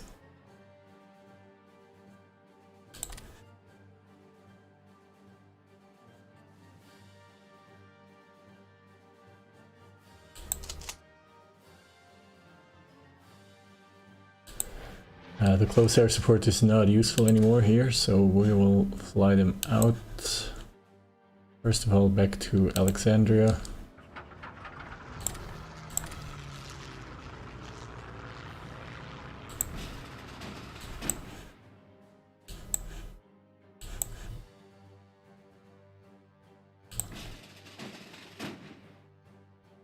Let's go and pick up the armor division as well.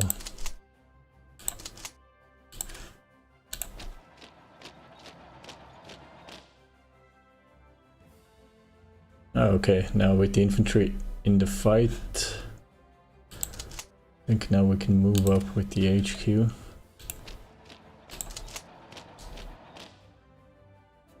Ethiopian militia is moving in, they might actually secure Serenity for us.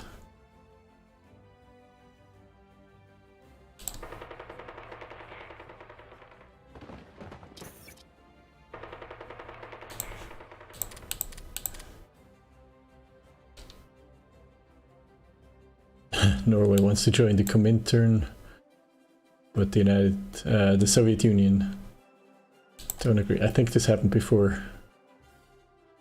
Yeah, they need allies desperately, but they should actually... this is something I don't understand. Why aren't the British helping the Norwegians? Oh, okay. Germany discovered the Blitzkrieg and has pushed a motorized infantry division almost to the Skagerrak coast. In fact, they're only 140 kilometers, 80 kilometers from the coastline and 80 kilometers from Oslo. They also have a spearhead a bit further inland. They're really taking their time. I think the Norwegian winter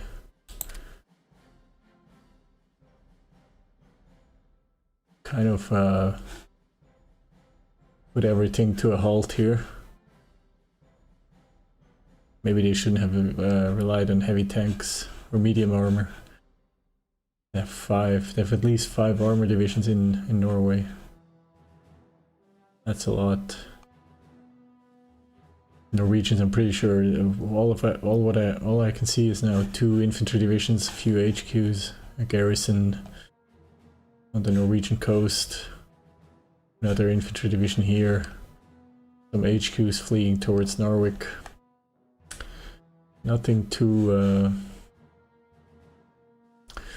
bad. Meanwhile, the Italians are actually enjoying around 20 degrees in Egypt and Libya. It's a bit cooler in Tel Aviv.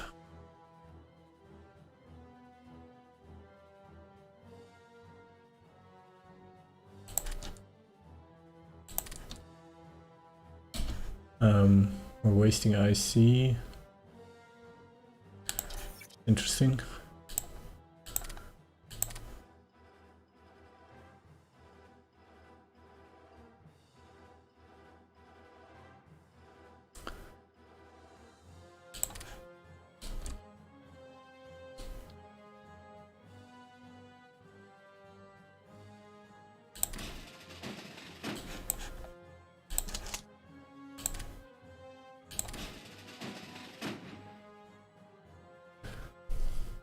The light armor. Do I need it in North Africa?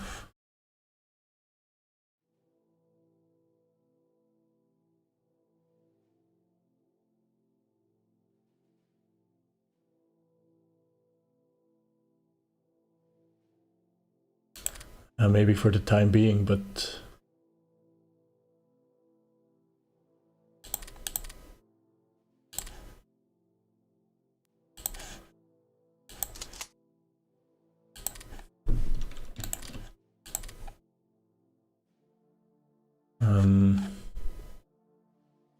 Actually, I'm going to keep the motorized infantry ready. Maybe I'll need support here, but I don't really think so. We've lost the battle. Which one? Okay. They cancel their attack. It's okay. We'll settle with the river frontier here.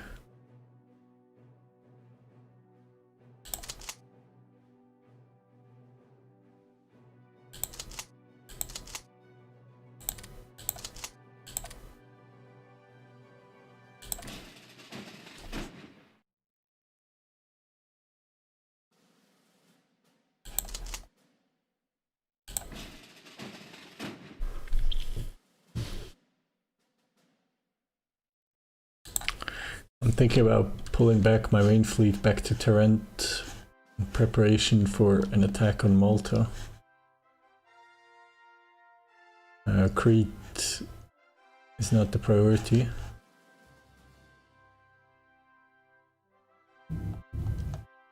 So let's do that.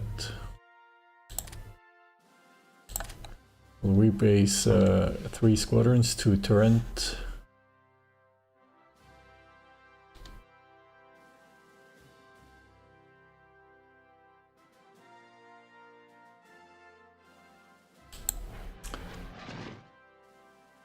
the close air support.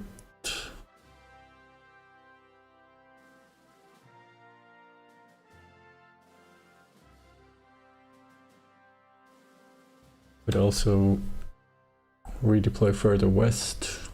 We can use them to hunt convoy raiders.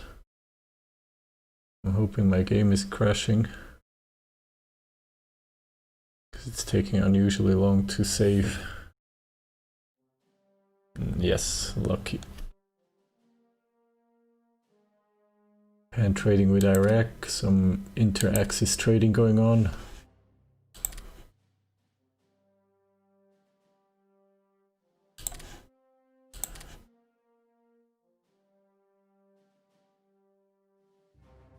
Yugoslavia being influenced by Germany.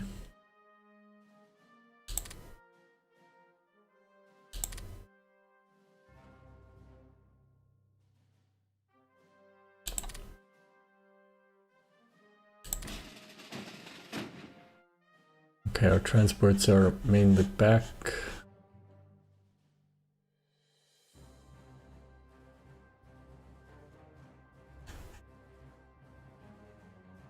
I mean, now we're sending an infantry division south. We could also just send some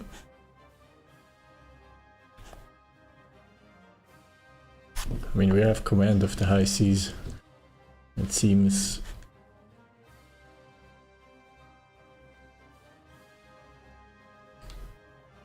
submarine flotilla has a tendency to disappear.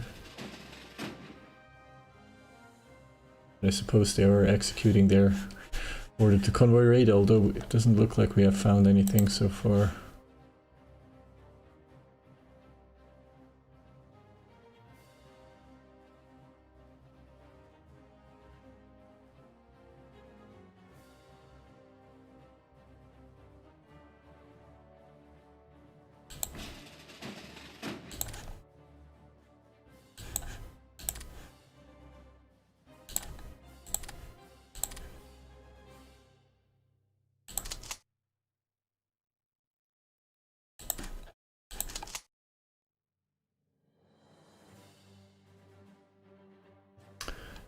The Belgians are reoccupying Buna.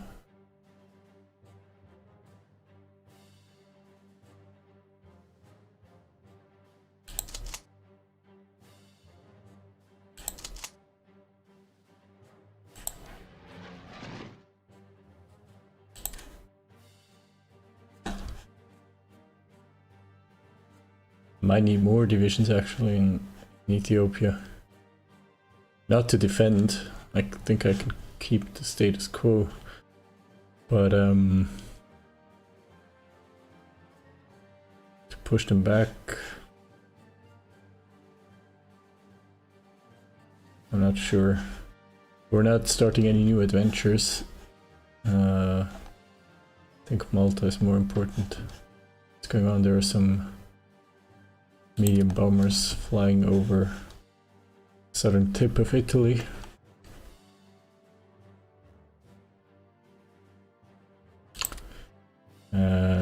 There is a destroyer light cruiser flotilla operating, and there are some surface units, there's some light carriers.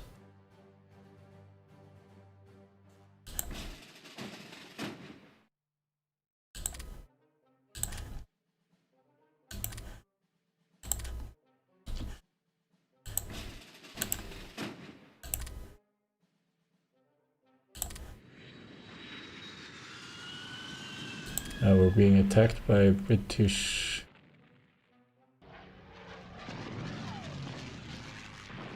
forces.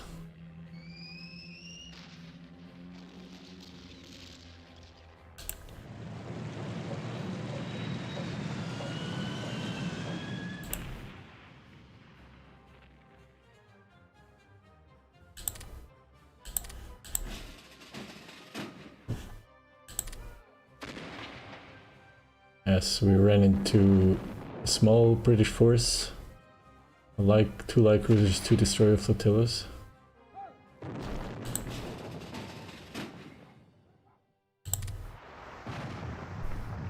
We're bringing in some reinforcements, however.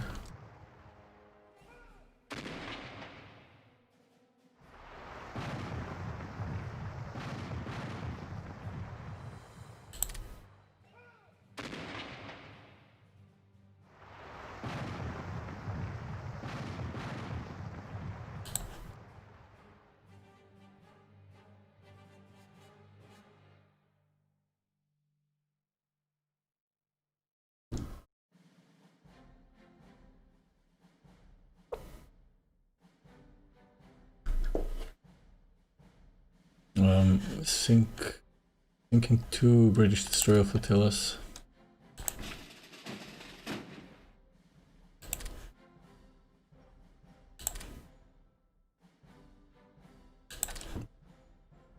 It's damaged, with a damaged light cruiser.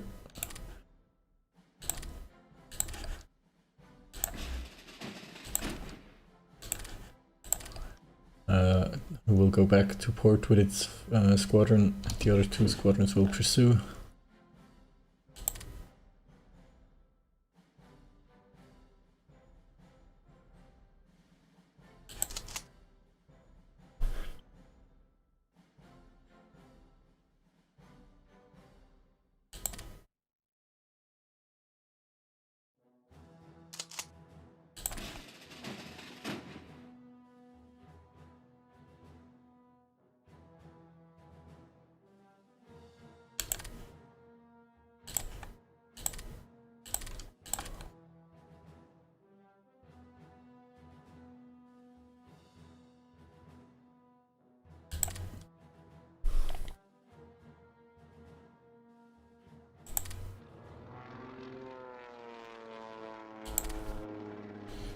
Italian fighters defending the airspace next to the Swiss border over former Austria.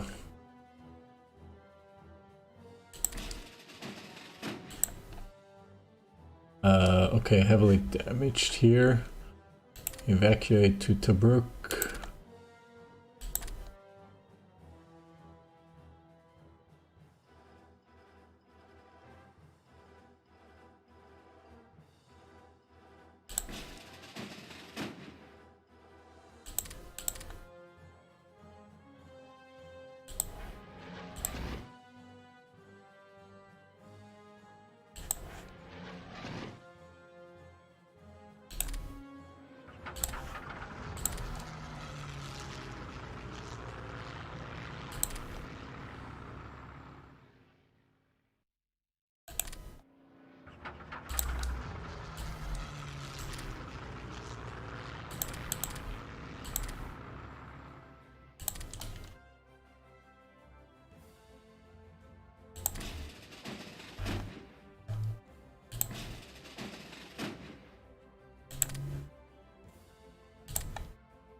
Okay, the Ethiopians did move in time.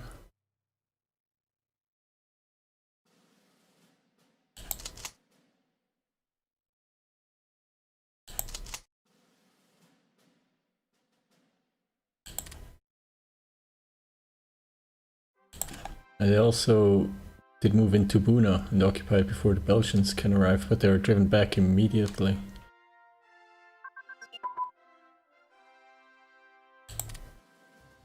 And we have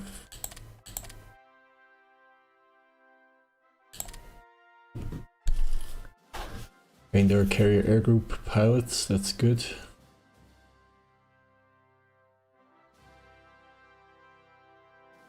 We'll keep training those.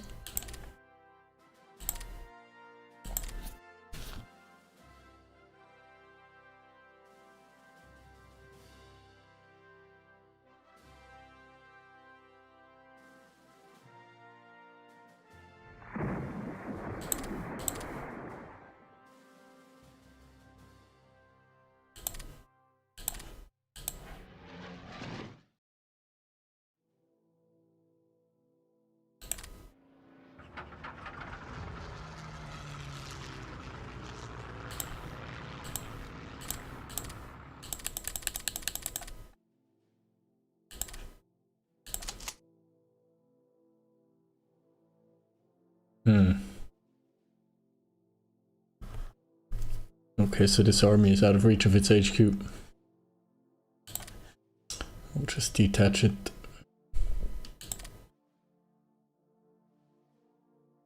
I'm pretty sure it is attached and out of reach. It will not be able to have this bonus mechanics between different levels of leadership going on.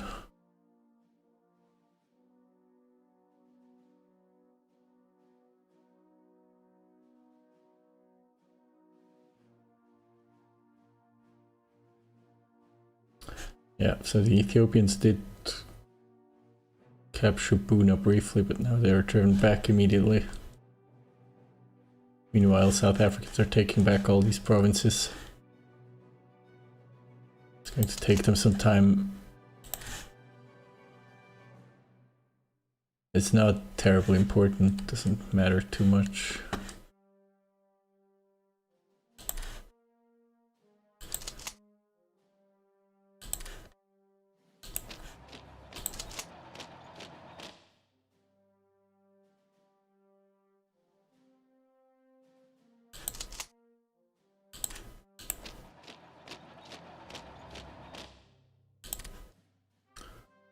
I'll see if I can put the infantry to use that I have moved to the right flank.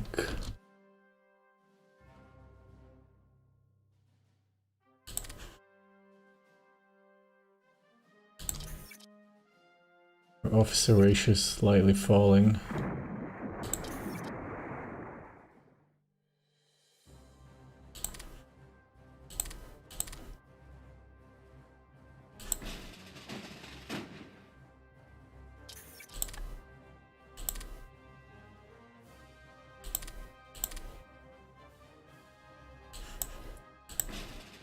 Germany is cancelling a few orders, trade deals. I mean,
these two armor divisions aren't necessarily needed anymore in North Africa, although they aren't really needed anywhere else either.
We'll turn this fleet around again because we just ran into some British units here, it seems.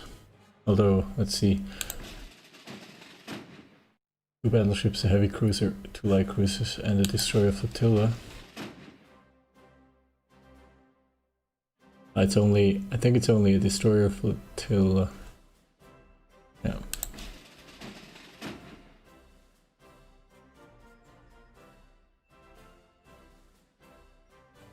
Although it would be ugly to lose something. So we'll turn back to port.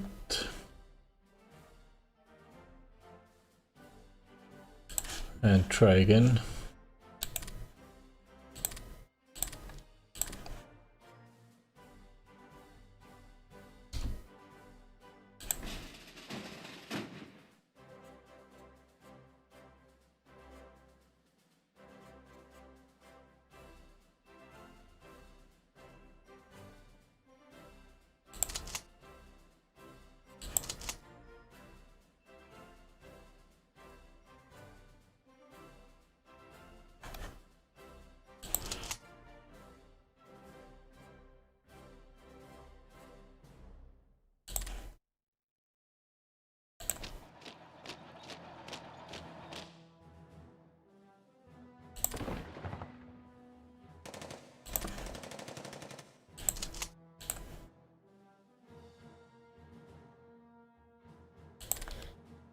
Okay, small probing attack across the river.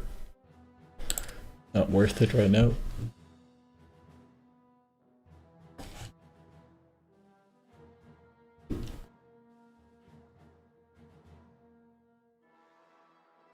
The Yunnan clique asks to join the Allies. British don't agree. What's going on in Norway? The Germans are closing in on Oslo finally, with 2 motorized divisions.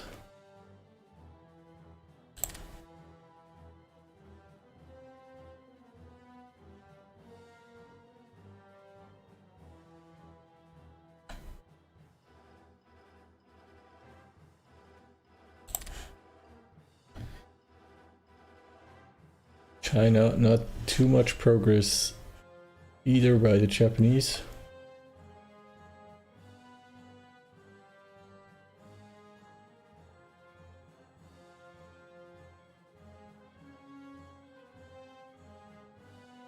Lots of transports, although I don't see very big battle fleets.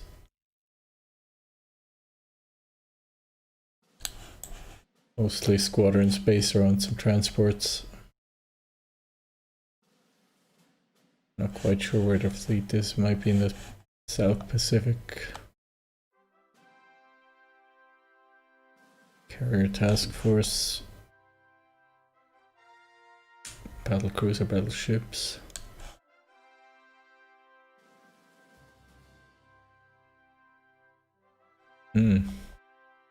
I have a large carrier task force moving here.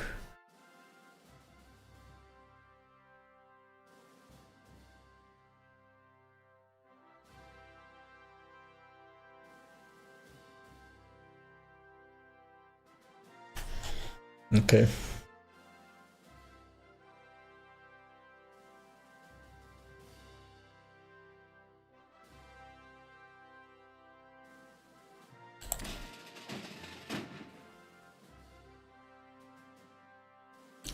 Tibet's mobilizing.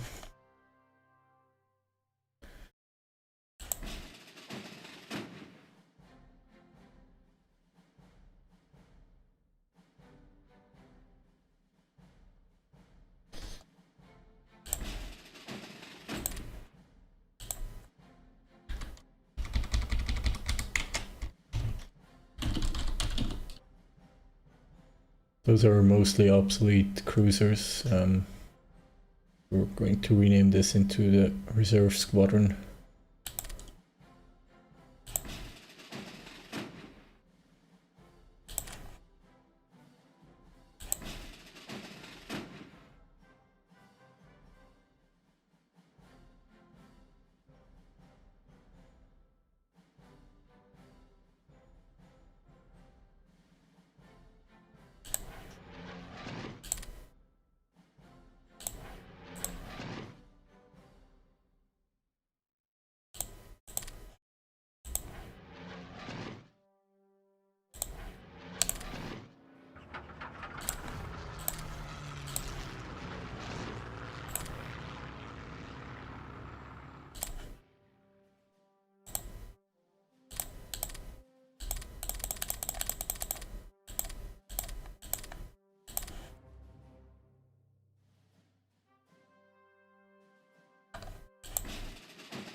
There are more destroyers now in Malta.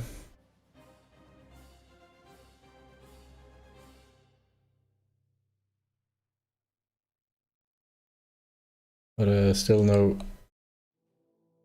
defenses ground-wise.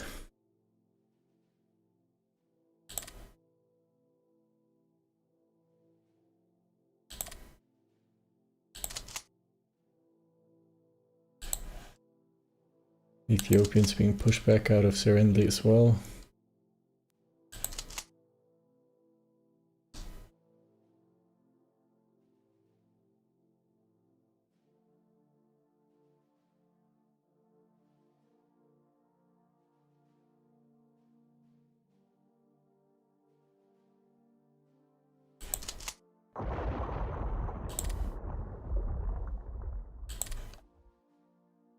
Oh, carrier task force again.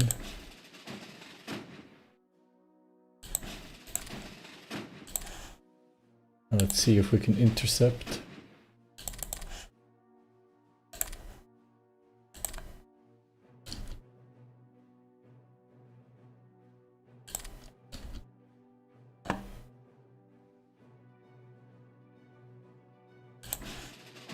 And we're too slow.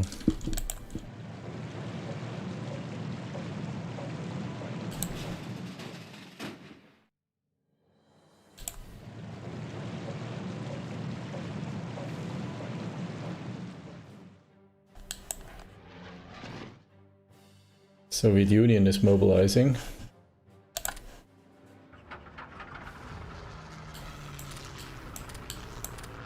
That's an important development.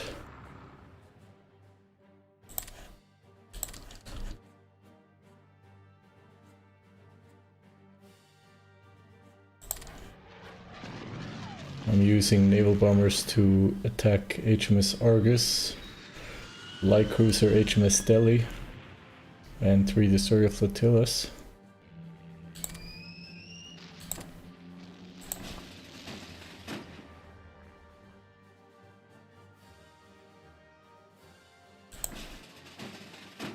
Ah, wait. This flotilla, I didn't mean to move out. This one should repair.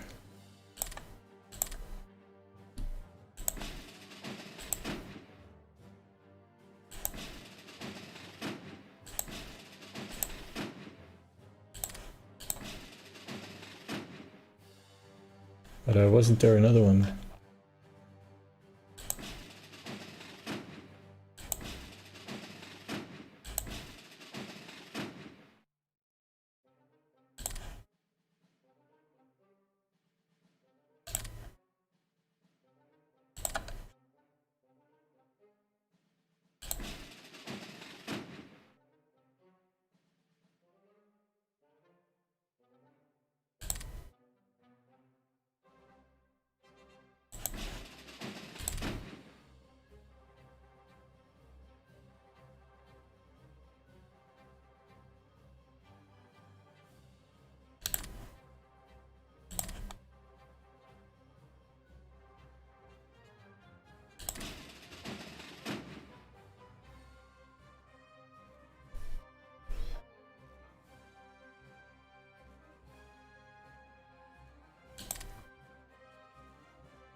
Finally, I'm catching the British.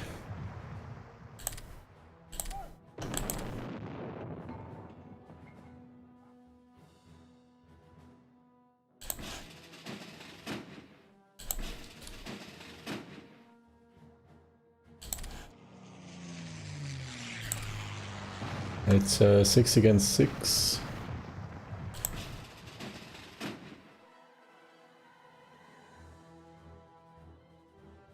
Fourth Squadron under Rear Admiral Lazar.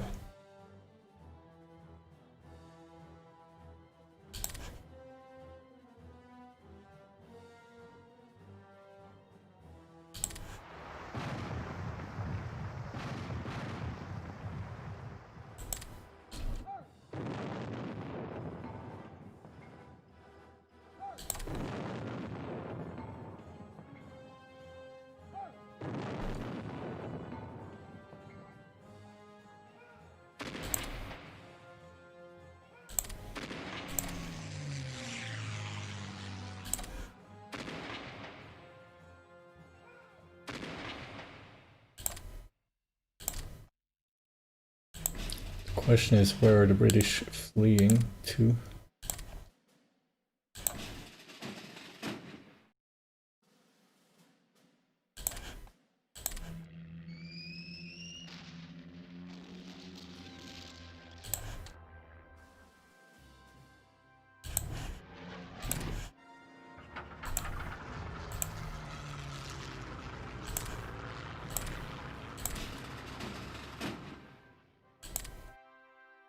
Okay, I'm turning this fleet around.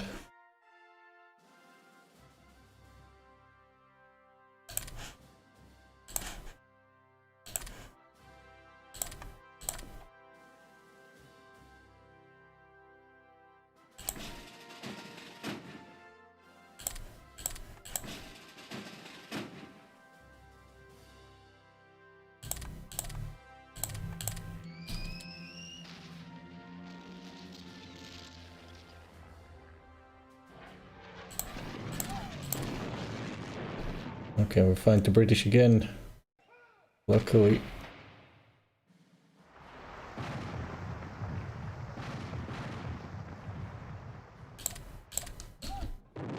Hopefully we can inflict some damage.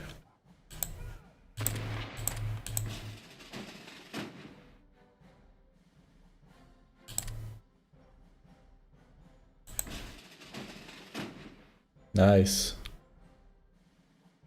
2 destroyer flotillas, 2 light cruisers, 3 destroyer flotillas, and a light carrier go down. Right now, Italy does have the upper hand. Definitely.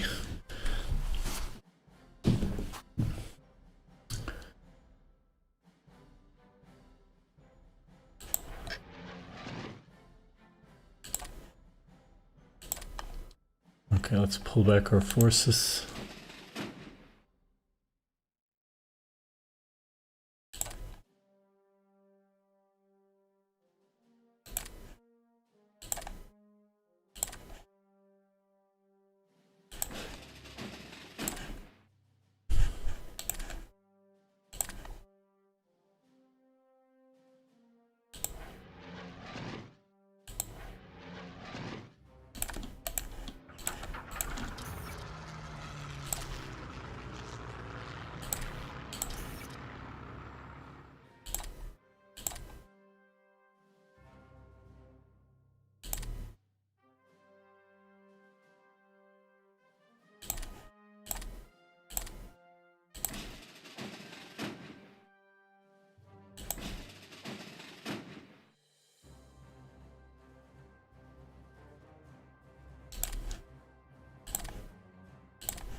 We're chipping away at the British Navy. Oh, and we run...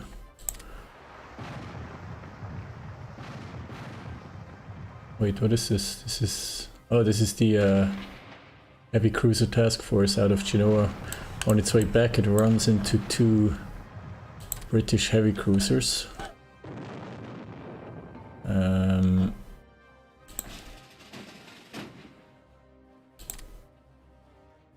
We have another reserve fleet.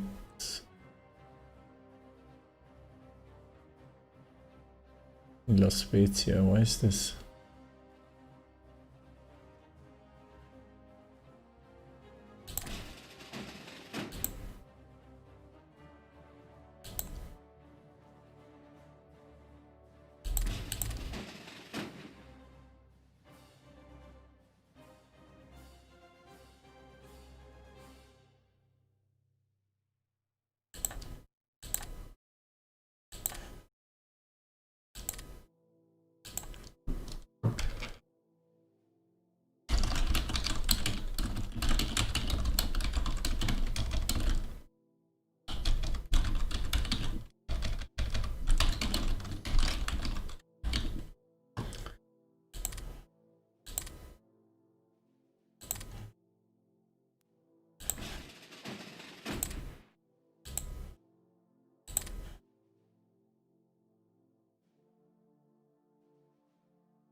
will call this the 6th Squadron.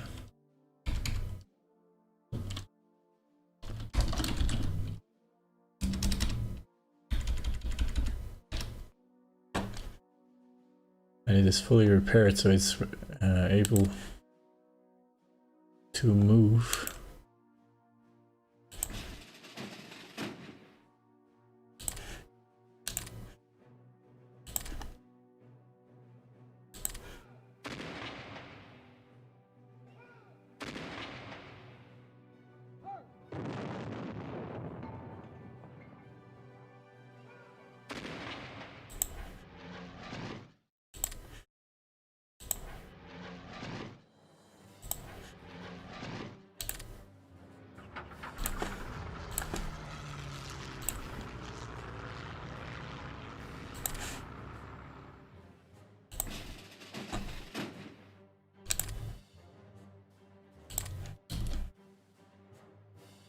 Let's see if we can pursue the British.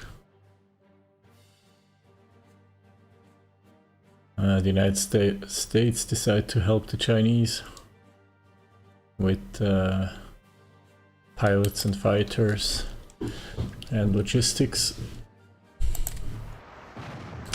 We reacquired the British heavy cruisers.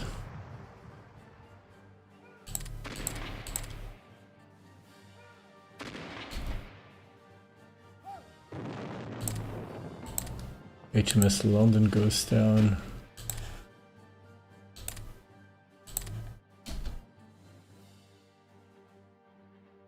See if we can pursue HMS Cornwall.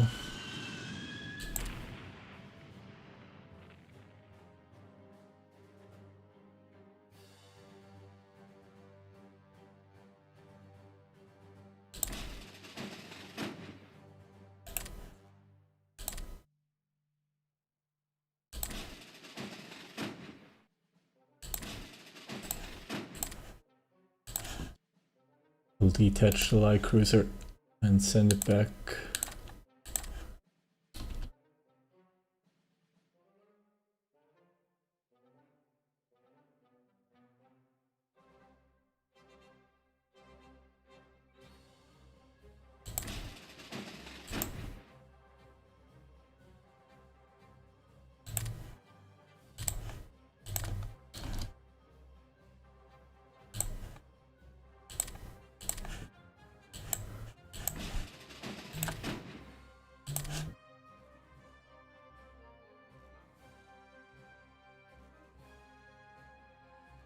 There's a small British task force.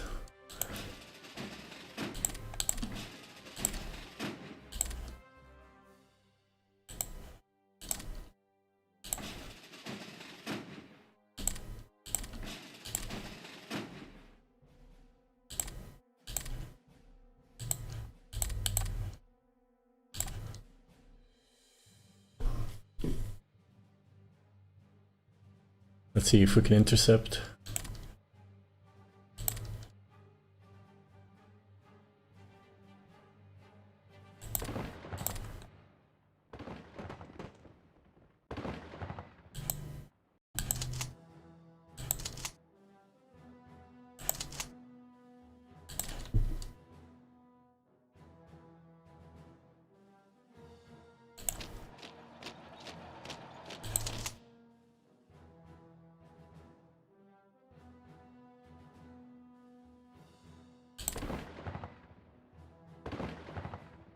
Yeah, this province is heavily contested, but now it seems that Italy has the upper hand.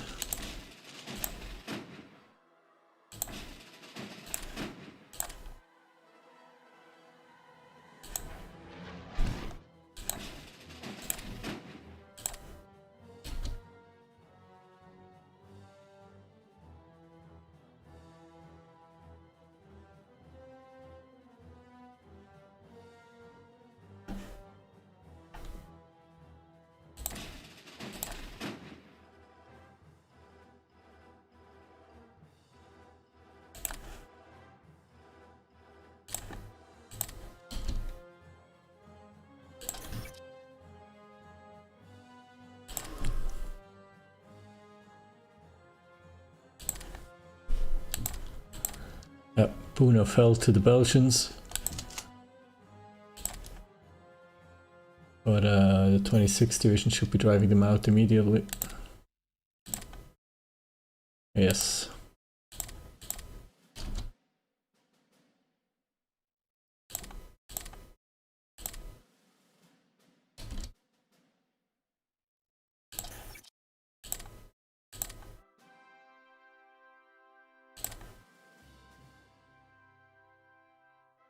We're still producing an excess amount of supplies. I feel like we can add something to production, especially since transports will be finished soon. I suppose we can immediately start the next batch of troop transports.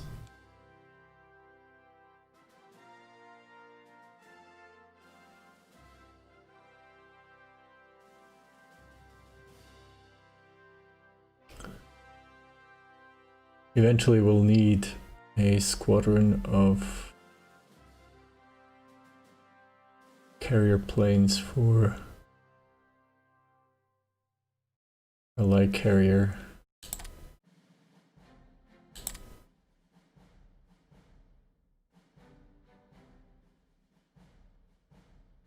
It'll take 142 days to produce. The carrier will be ready by November 6, and now we're in March.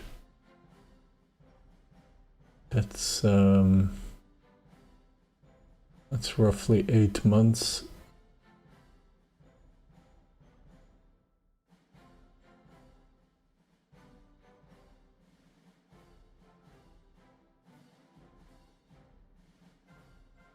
Now we still have some time. 142 days. That's about 4 months. So we have to start thinking about the planes in about July. What else should we train in this case?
So Italy has 2 armor divisions, light armor divisions in Africa.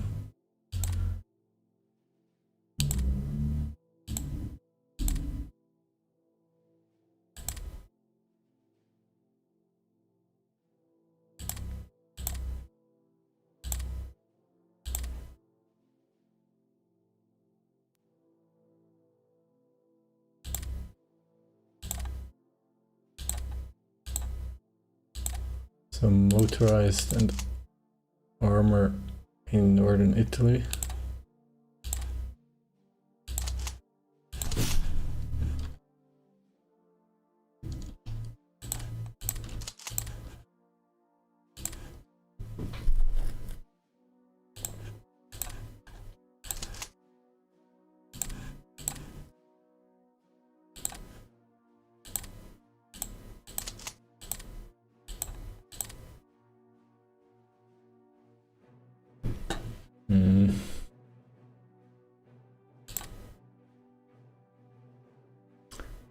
Cavalry brigade should be upgraded to motorized infantry. I guess we can, yeah, we can do this to put some more IC to good use.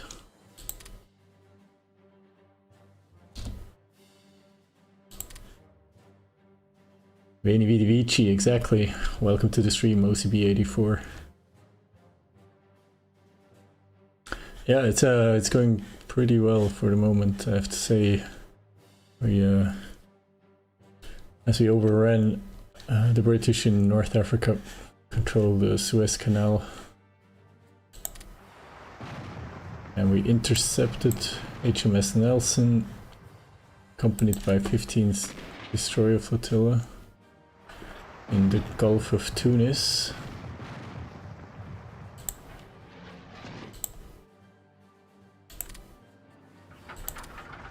Which means we can use our naval bombers for support.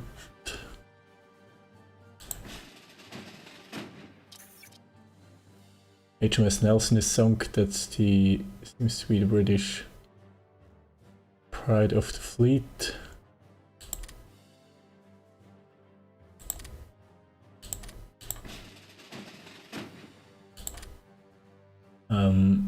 Reggio Marina Bolzano, a heavy cruiser, to take some damage, so we will return to port as well.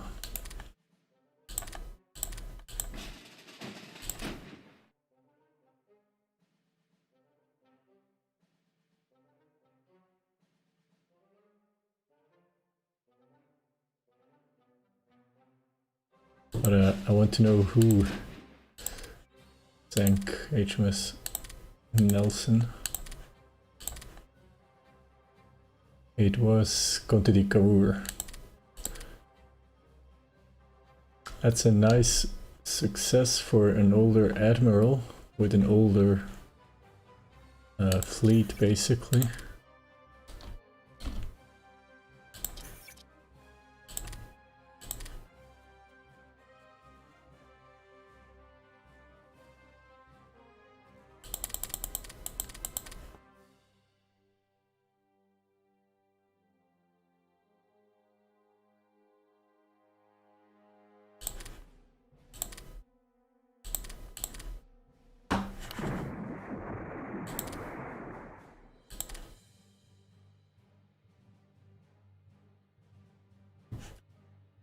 Okay, we're sinking some Norwegian convoys.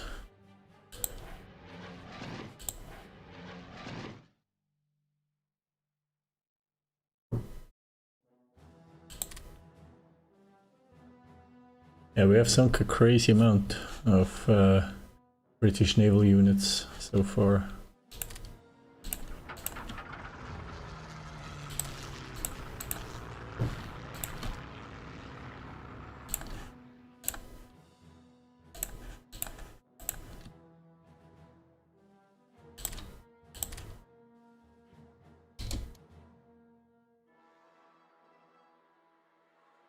HMS Nelson and Rodney were the newest British BBs historically until Prince of Wales and King George. Is that right? Okay. The British had a large number of battleships. I think the largest one maybe only outdone by the Americans in World War II.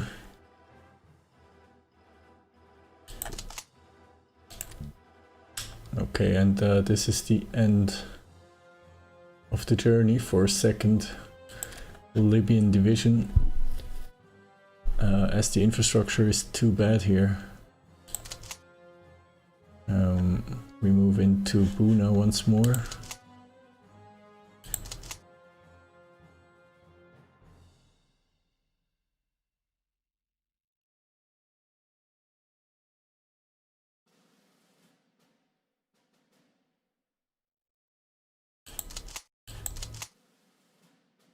I'll give these divisions time to reorganize a little bit. See if we can hold the territory so far. Okay, so here we have level 4 infrastructure. Is this? Yeah, we have level 4 infrastructure all along the coast of the Red Sea, and then here we don't know. But we're only so 400 kilometers or so from 300 to 400 kilometers from Italian-held East Africa. Port Sudan is in the middle, and it would be nice to capture.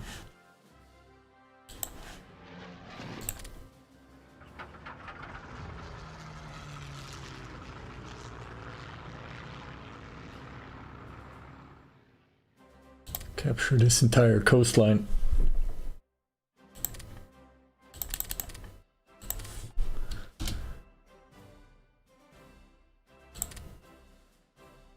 I've recently watched Draknifel's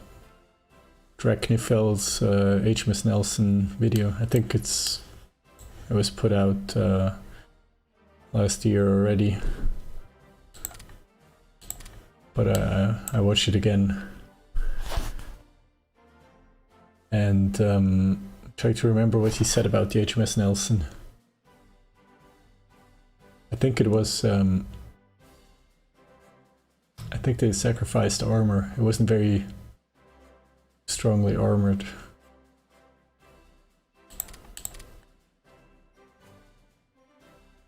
I think they prioritized firepower or speed, if I'm remembering correctly.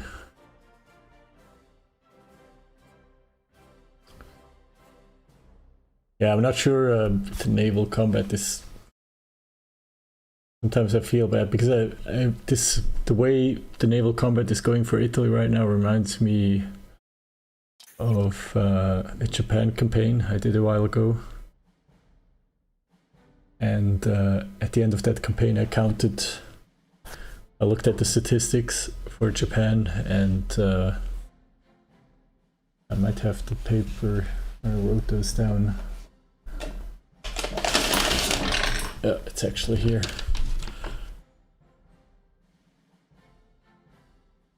Yeah, so I sank, as Japan, I sank 49 enemy destroyer flotilla. So that's all. That's British and US and French and Dutch enemy ships. 49 destroyer flotillas, 37 light cruisers, 15 heavy cruisers, 3 battle cruisers, 19 battleships. At one point the French kept sending groups of 3 battleships into the Pacific, which I sank. I sank 5 light carriers and 7 carriers, 8 transports and 58 submarine flotillas. I think I played that campaign until about 1944 or so, 1943.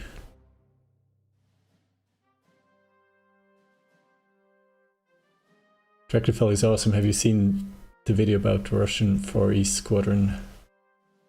Yes, yeah, I remember that. That was hilarious. Me too, I laughed tears. He describes, or he tells the tale of how Russia tried to reinforce its Far Eastern fleet in the war between Japan and Russia, when Japan tried to expand into or established, wanted to establish Japanese superiority, and successfully did. Russia decided to send units from the Baltic all the way around Europe, Africa, and Asia to the Far East, to Vladivostok, and it was a disaster. 10/10 recommend. Anybody who hasn't seen this video should go and see it immediately. We have improved bridging equipment for infantry. I think before anything else, we'll focus on these more basic infantry technologies.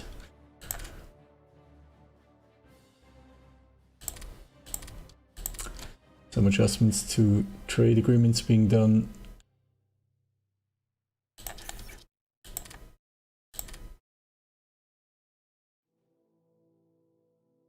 We have finished the transport squadron, that's right.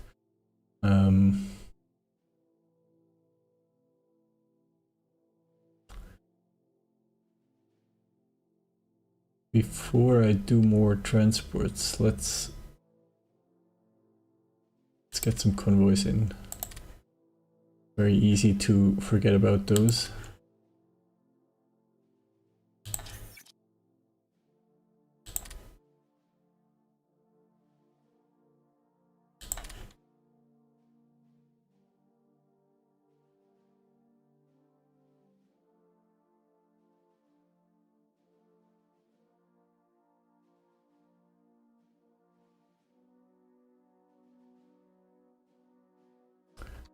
Is Germany telling us anything? So the Soviet Union mobilized its army recently. There was a pop-up message. Turkey is trading with Saudi Arabia. Is Germany reacting to that in any way? Right now they have significantly under-strength army along the border with Russia. And Russia hasn't incorporated Latvia and Estonia into its territory yet. Germany is still not in control of Norway completely.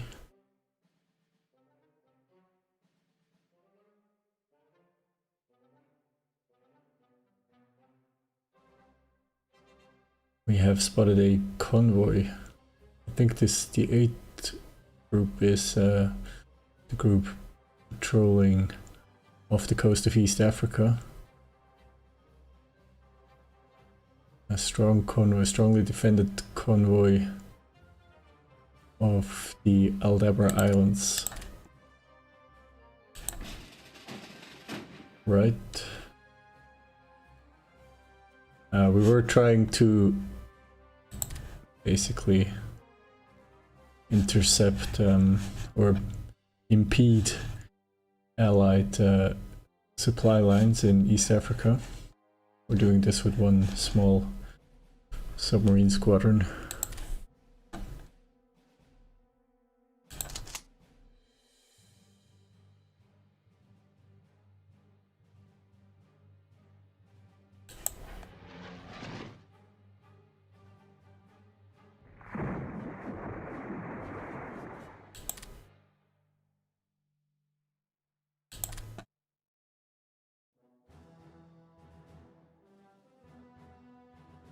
I'm using my naval bombers now to convoy raid.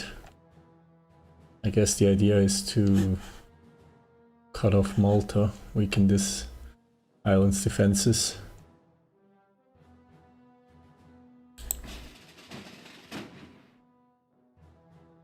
The British destroyer flotilla moving. One light cruiser.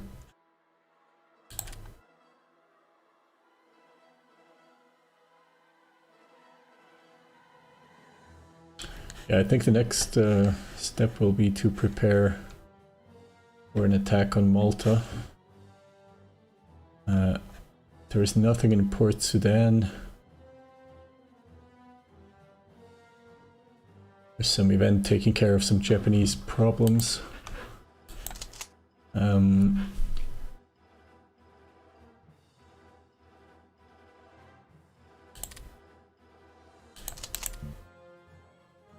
too low infrastructure. So wait, there are these decisions.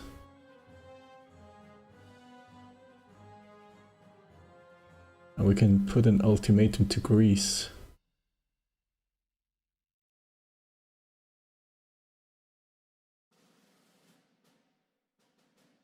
Right, infrastructure walls. India, Iran, Turkish Straits. There is, for example, a small infrastructure wall. So those are that's a thing of this mod that I'm playing. The mod introduced so-called infrastructure walls, where they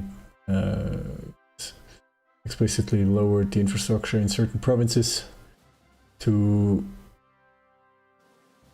help the games to be interesting, I suppose, and to help the AI a little bit, because sometimes if there are no infrastructure walls, the AI will send troops in a crazy way. But with decisions in this mod, I can tear down these infrastructure walls. There is, for example, a small infrastructure wall in Morocco that separates North Africa from West Africa, and there is another just south of Egypt that separates East Africa from South Africa.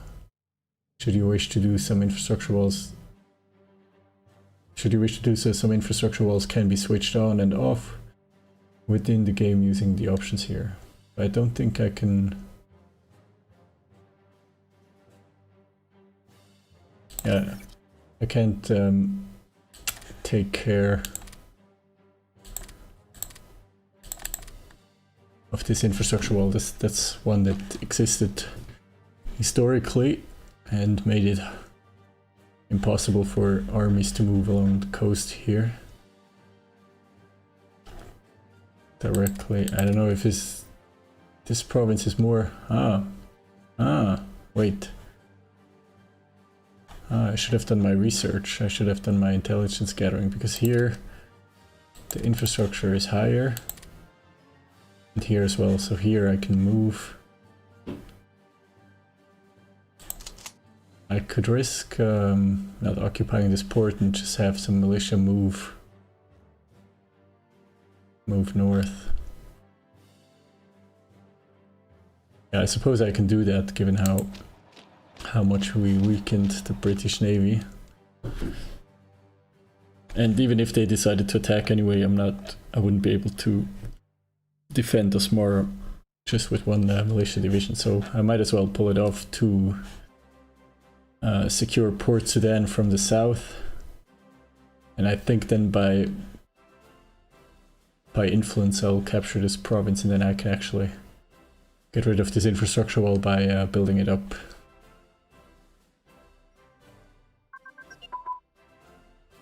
I've improved cruiser crew training, better morale, better organization and positioning. Let's switch out of this now and put it into industrial techs that I absolutely need. What's the next tech to finish? We can actually do some housekeeping here.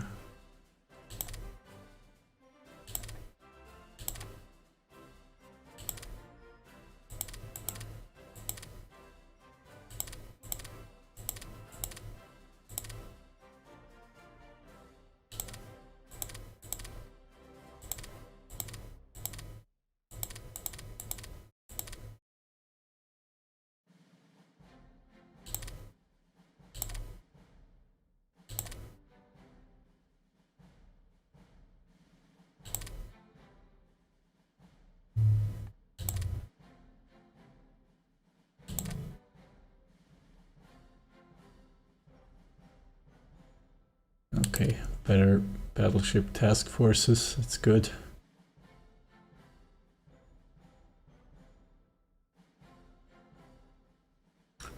Now we should probably train our destroyer crews and submarine crews.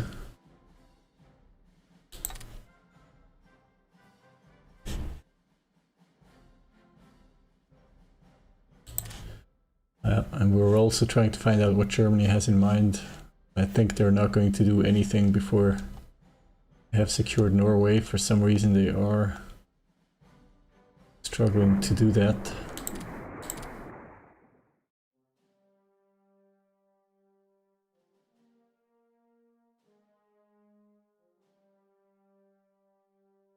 I really love Hearts of Iron 3 and I have played it since it launched in 08 or 09, but since I discovered Black Ice mod I have struggled to go back to basic Hearts of Iron 3. Yes, for me it was the same, but with the HPP mod. This mod, it's not a different game, but it plays very differently. It's much, with the HPP mod I find it much more realistic. I mean, from a player perspective, I think the techs are organized in a much more reasonable manner. It makes more sense, they're more logical. They, in my opinion, they reflect more real-world research successes that were made. Yeah, I like it much better like this. I like the trade AI, although right now I'm not using it, but I could automate trade, and in the mod's configuration settings I can set stockpile targets, for example, for energy. I can tell the AI to, you know, to go for a 200% stockpile target. And then this is very useful if you play a large country like Germany or the Soviet Union and you don't have the time to deal with a million trade settings or trade deals. You just give the AI some targets, and you have to make sure that it has enough diplomats to reach its goal. I can set targets for intelligence, although I've tried it out a little bit, but mostly I prefer to do it by myself. I like the difficulty settings of the mod. It doesn't give the... I think the base game, when you increase the difficulty, basically you just give the enemy, or yeah, the AI countries benefit to IC and like raw buffs to IC and manpower, which in the end means you have unrealistic like 10-20 stacks of divisions in one province that you have to fight, and it's a bit ugly, I think. HPP difficulty settings gives it bonuses to reorganization rate, to research efficiency, to production efficiency, things like that. And the people who work on the mod do a lot of work putting resources in the correct provinces. They do a lot of work correcting terrain characteristics. There are still a lot of inaccuracies, but there's a lot of work done on the map. There's a lot of work done on the orders of battle, the historical orders of battle. Yeah, so since I've discovered this mod, this is the only way I play Hearts of Iron 3.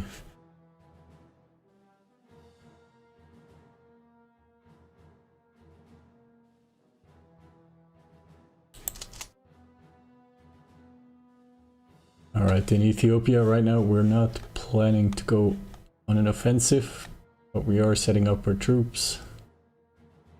Making sure we can keep the territory that we control right now.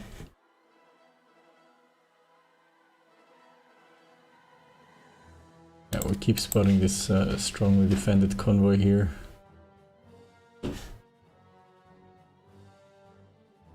We could, in theory, redeploy an additional flotilla to Mogadishu.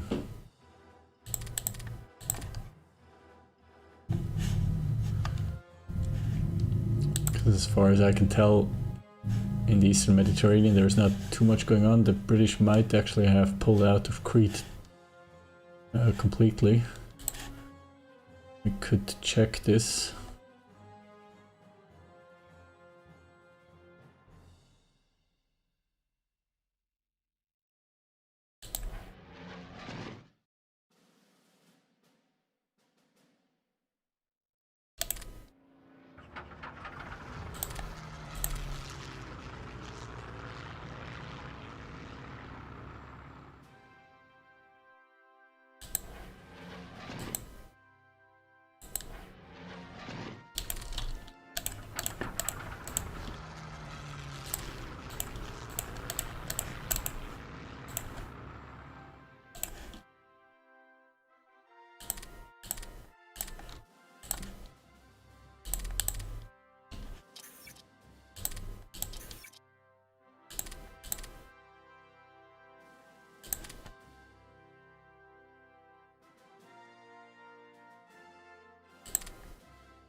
Okay, so for spring, next step will be a naval invasion of Malta. We're going to prepare for this. Maybe spring, early summer. Historically, the invasion of Malta, I believe, was called Operation Cerberus, and it was actually planned to be a joint operation between Italy and Germany, and they planned it for the summer of 1941, I believe.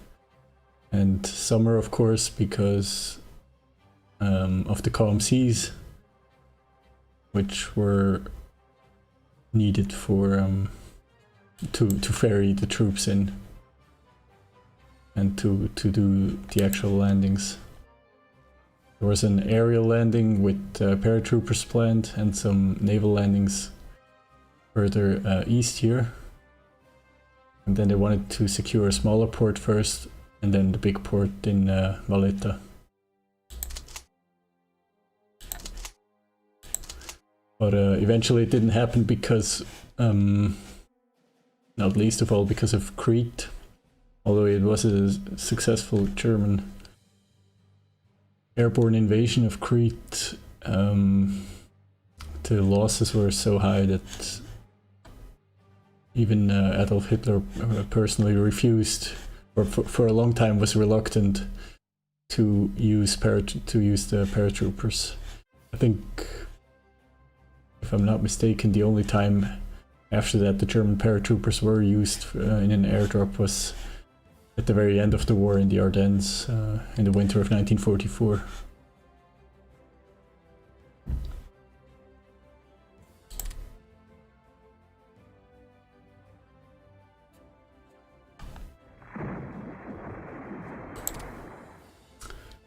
Where is Eregli? I guess this is a Turkish port, probably Norway.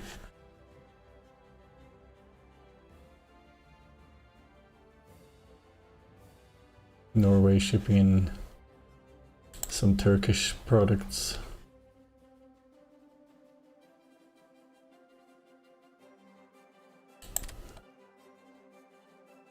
Germany at the gates of Oslo, but not quite capturing it. Surrender progress is very low, so Germany doesn't hold a lot of victory points. Also, the offensive in the north has come to a halt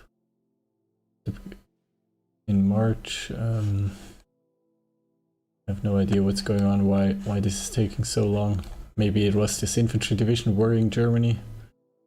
Now that this division is captured here, I mean, the resistance is minimal. It would be a matter of days or weeks to win against Norway. Of course, historically, Norway fell later. I think it only fell in around May of 1940. And of course, France was still around. France even considered or did send some mountain infantry to help fight the German invasion.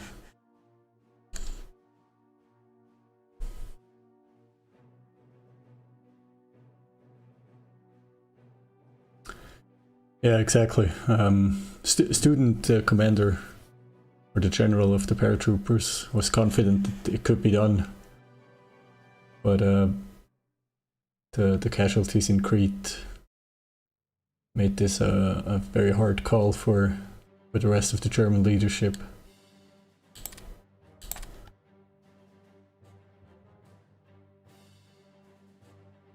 Spot a small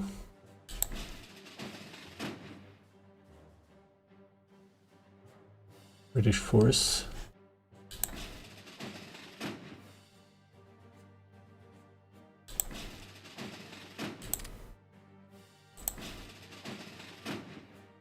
Some of this fleet is still, force squadron is still damaged.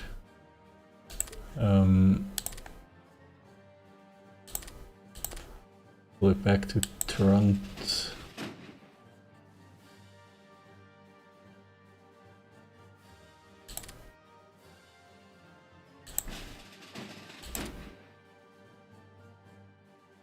Bolzano is damaged as well. So is Giulio Cesare. Yeah, I don't think we can afford a larger naval engagement at this point.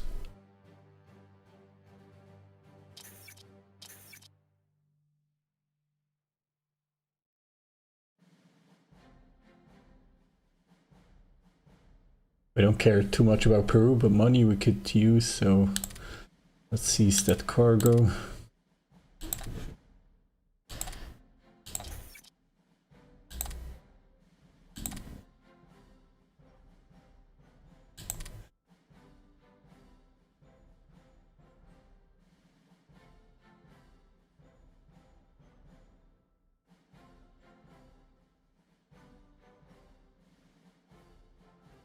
I don't know who saw this, but Iraq is in the Axis. We're allied with them. They have subdued Jordan against some local and British resistance, and at the same time Italian forces reached the Suez Canal. We pushed on and together defeated Palestine as well against the British. So the entire eastern seaboard is now under Axis control, or basically, well, neutral. Turkey is neutral, and so is Vichy France with its puppets.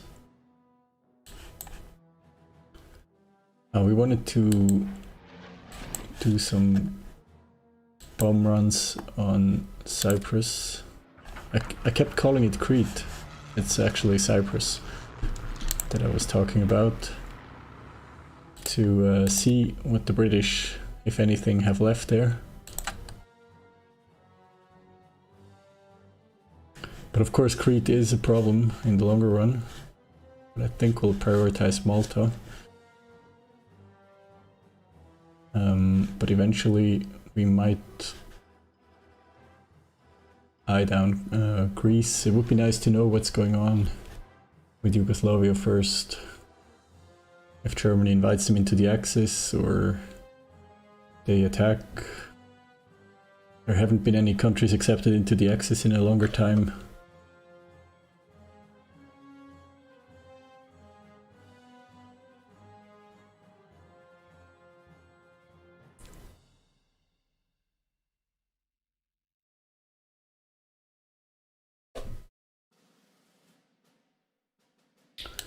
Norway mobilizes some local defenses, militia. Oslo has fallen.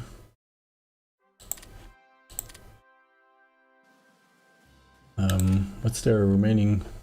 I guess Bergen and Narvik should fall, and then be sure Norway will capitulate.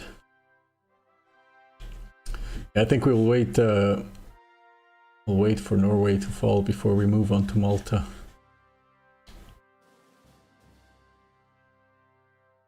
Fall of Oslo. Yeah, they will surrender soon, I'm sure.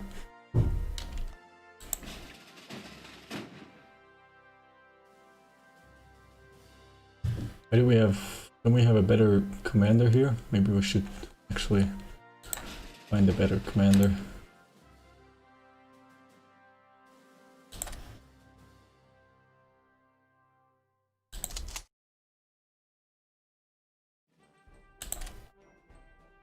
South Africans are abandoning Norway.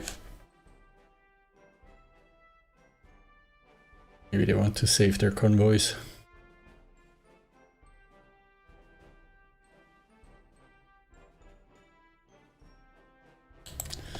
Denmark is a government in exile.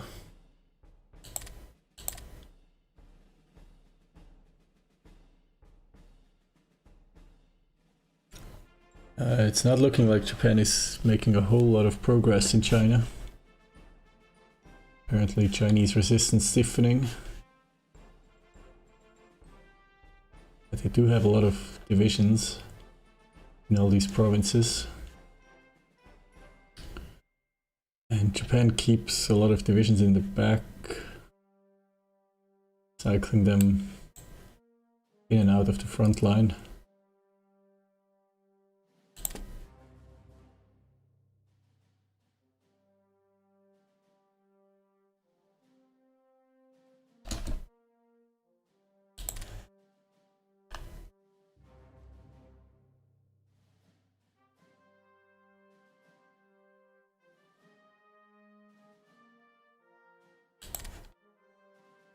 Front in southern Ethiopia is quiet, there are no counterattacks at the moment.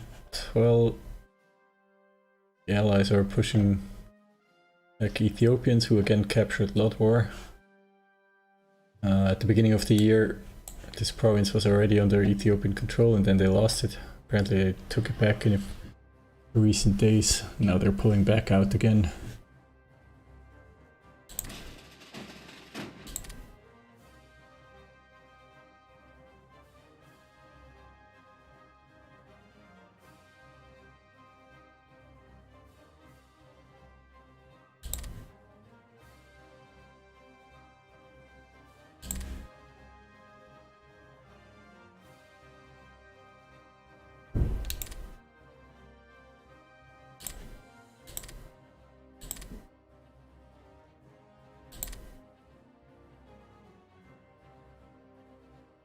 I was thinking the odd transport here and there. Maybe it helps a little bit. Keeping the allies at bay in Ethiopia, or in... it's actually the border region between Kenya and Somalia.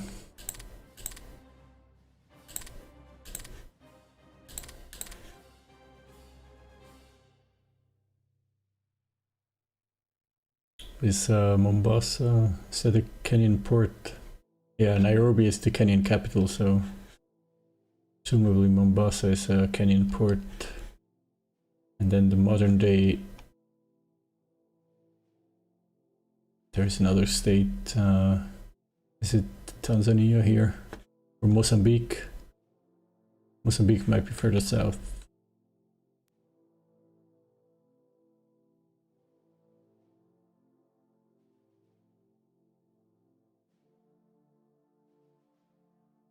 I'm not too familiar with the African political geography.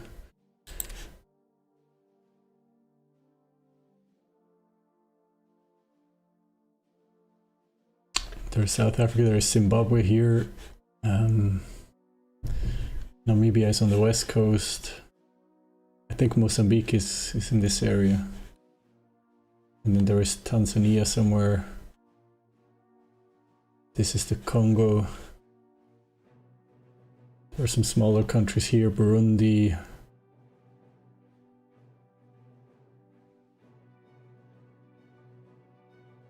But it's complicated. another part of the world map that you look at every day. Probably wrongly so. Meanwhile, first TCNN division, 23rd of March, closing in on Port of Sudan. Wait, why do we have a heavy cruiser? What's going on? Why are... Wait. That's all the way wrong. I've told this 3rd squadron to patrol around Sardinia. I suppose they probably followed a British unit that they picked up here and they never managed to catch quite up with them. But of course, this is a typical way how the AI might ruin your game. Because if I hadn't caught them by accident now, they might have sailed to God knows where and run into a superior enemy fleet and get destroyed. So let's return this fleet to Spezia. They're a bit too risky.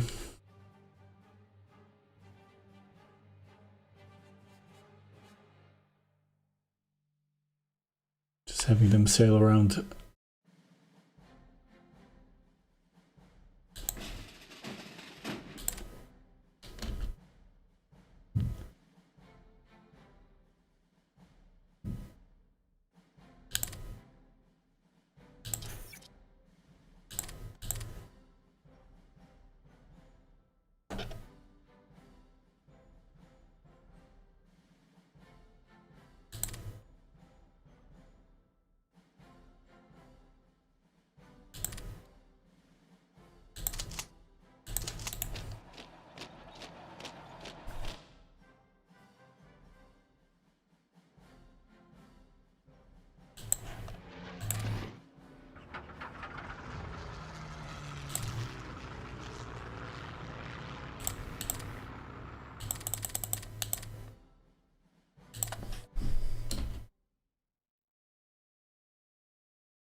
The Norwegian army is quickly vanishing.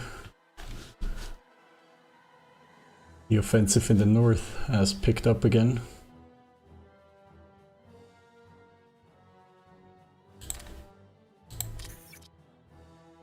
Germany 180 kilometers from Norwich.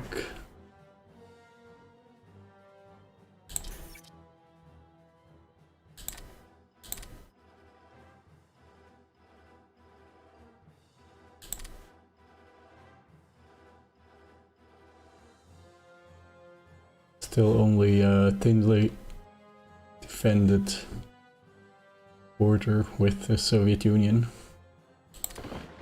And the Allies go on the offensive, I think.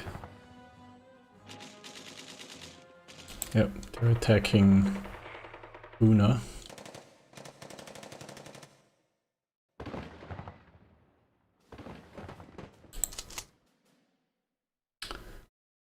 And the Ethiopians, are they running or?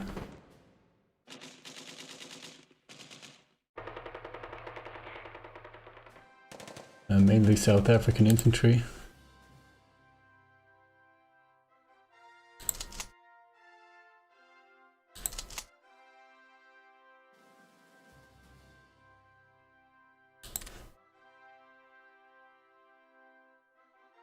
And that's a weird way to make the border here.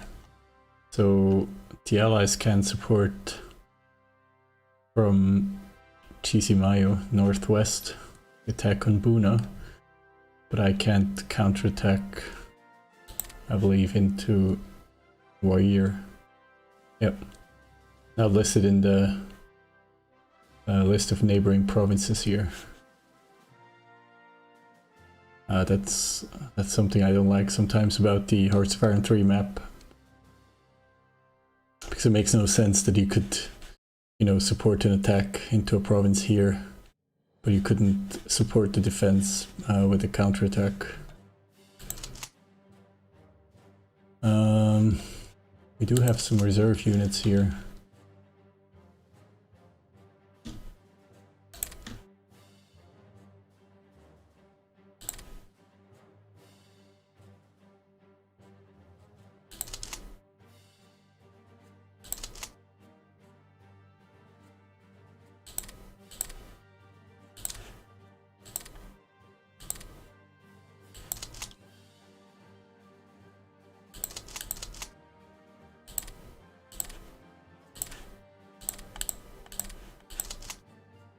What we can do is we can counterattack directly.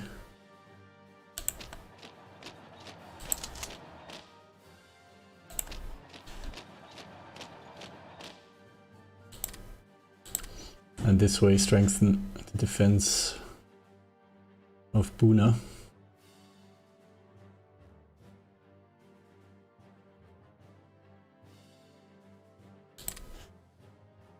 What's the we're logistically bombing behind enemy lines, destroying supply depots, making it harder for the allies to fight.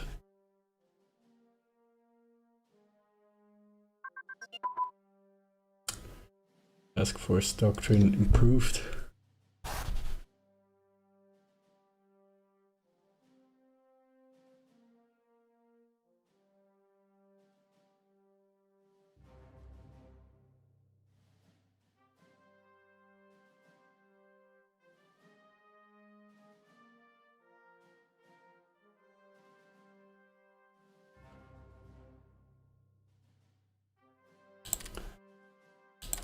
That's a naval doctrine, which is now up to date.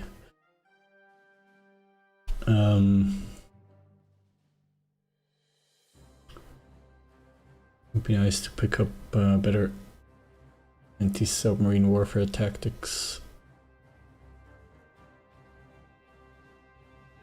Improve our escorts.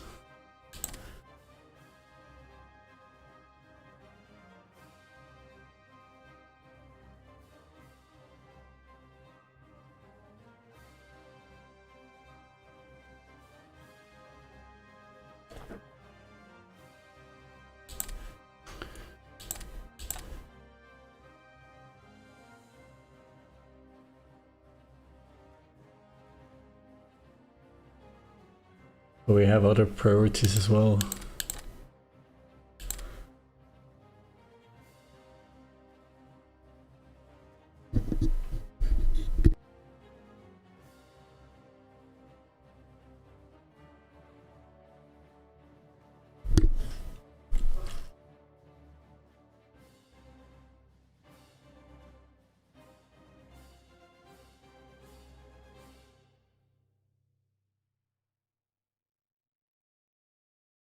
We have to do something else.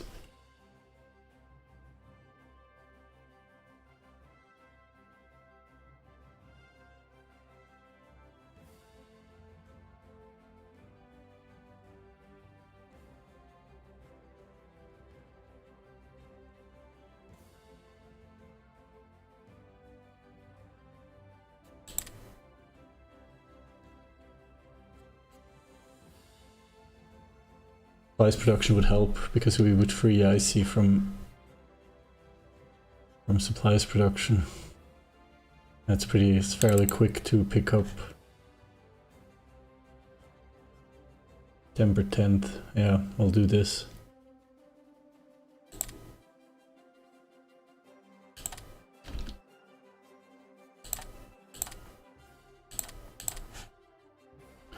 Because IC is definitely our weak point.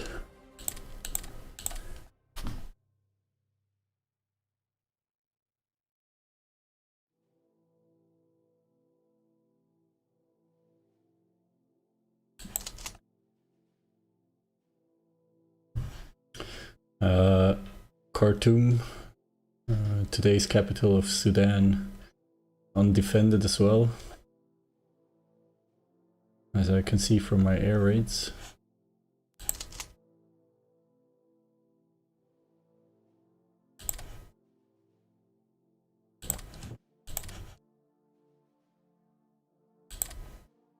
I'm wondering if I should share some infantry tech with Ethiopia.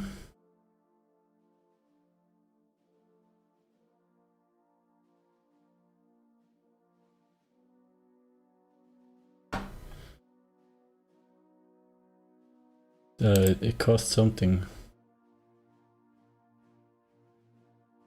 Yeah, no, it's too expensive.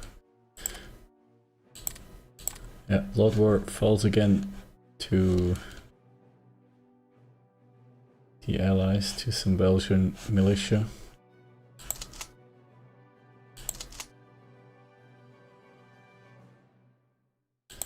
Afghanistan is mobilizing.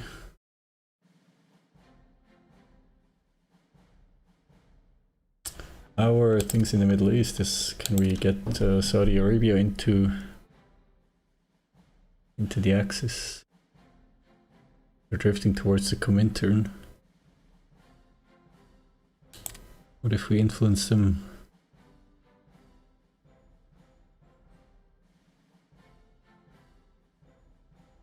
I think there would be a very useful ally to have.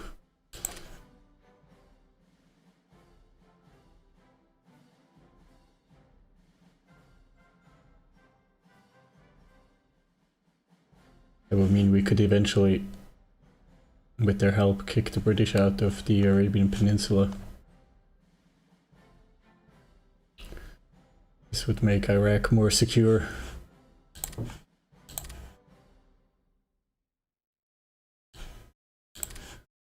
But this would also mean a hefty investment in terms of leadership.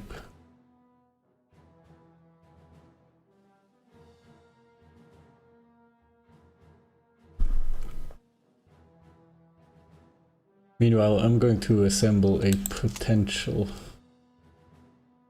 invasion force.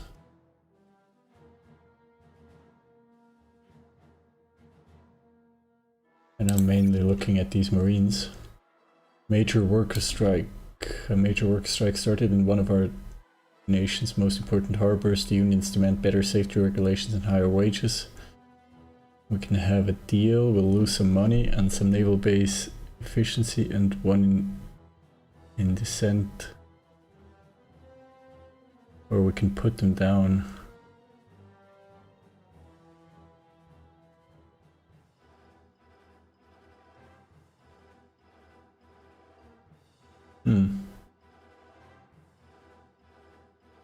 Why is this happening? I have a very high national unity. I have no dissent.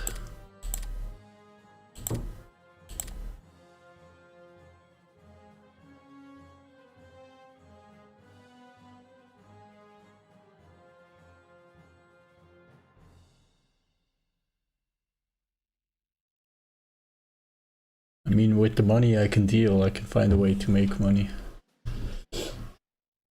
I could sell fuel or supplies or even more rare materials. But the naval base efficiency, I don't like that, losing that. When I research better naval bases.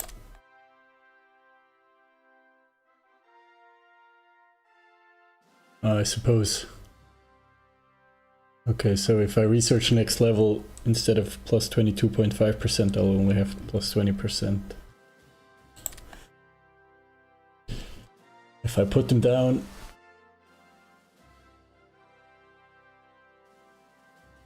I'll get some dissent. The fascists will lose popularity.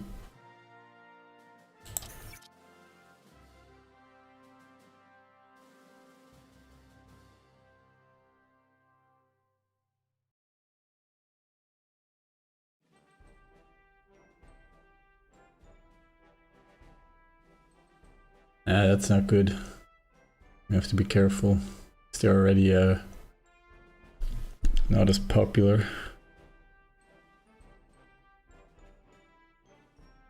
I would prefer it to be at 50%.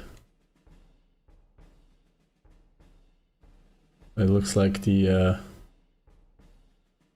central block is gaining popularity at the moment, so yeah, we'll have a deal.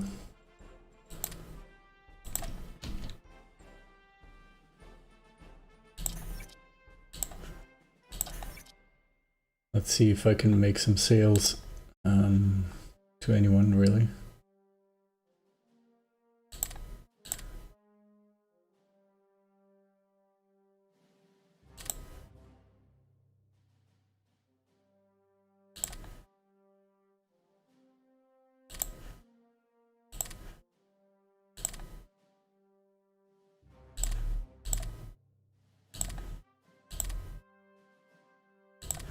Let's see if we can sell some more rares to Germany.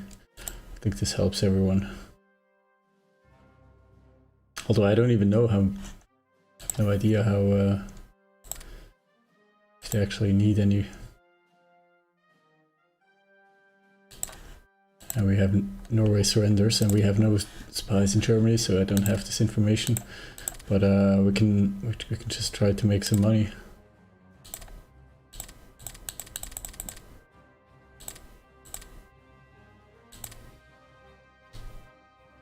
I'll do this for a while.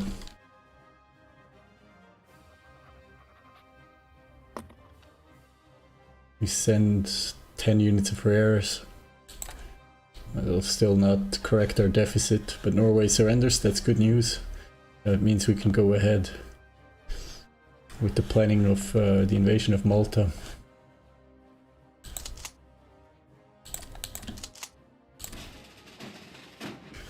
To that end, we'll bring 2 divisions of naval infantry to the south.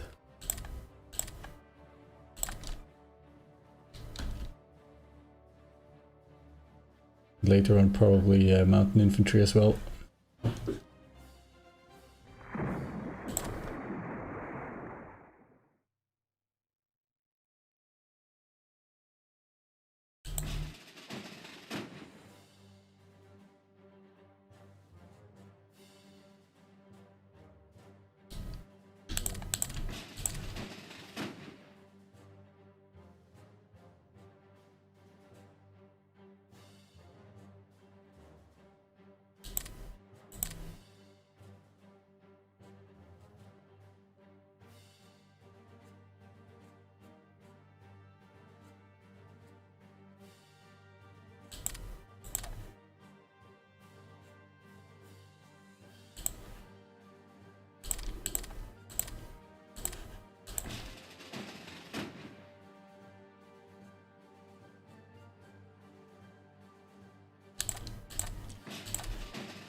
I have a small destroyer flotilla moving. Enemy destroyers, that is. Several.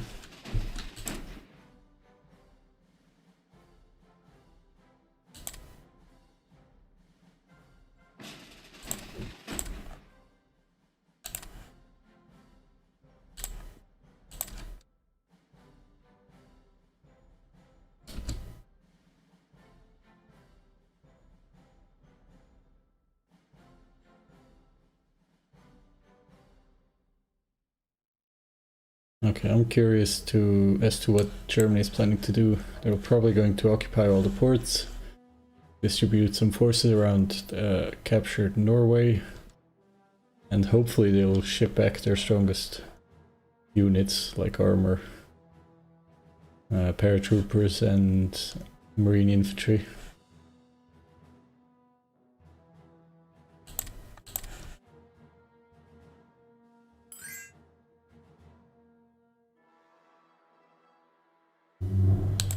Romania wants to buy supplies, we'll accept this as we have a lot and we can use the money.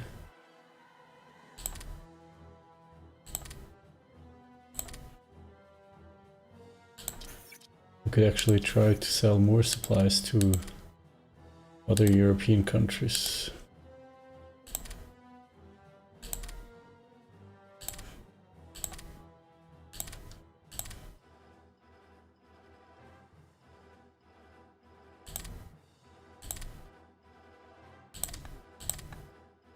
If we hadn't attacked so many of those, or our allies, we could actually trade with them.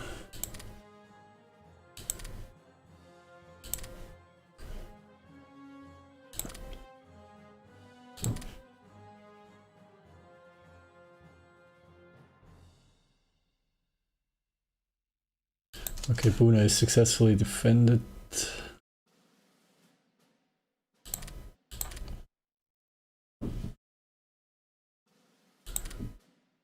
We're having some limited success sinking enemy transports off the coast of Africa.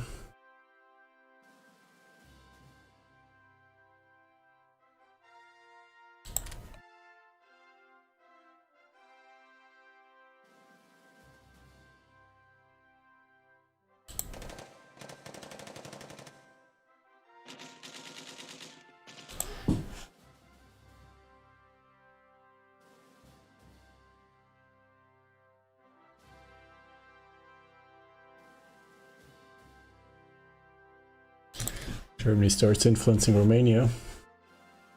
I hope we see some movement in terms of countries joining the Axis, in terms of expanding Axis control of the Balkan, now that Norway fell.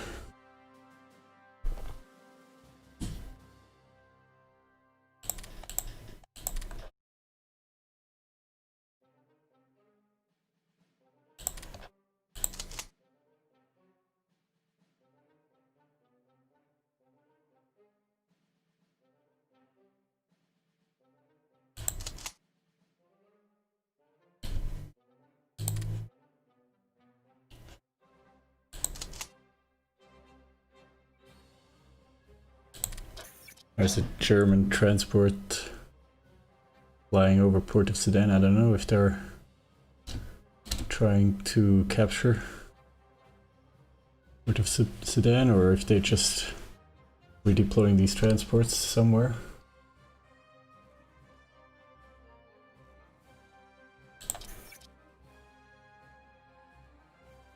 For some reason. Yeah, it's all good. Okay, Port of Sudan is captured. Let's add some infrastructure here.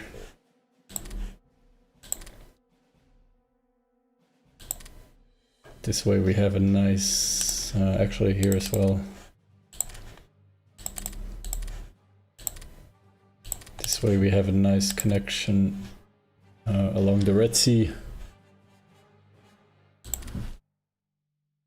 Independently of having to rely on naval communications.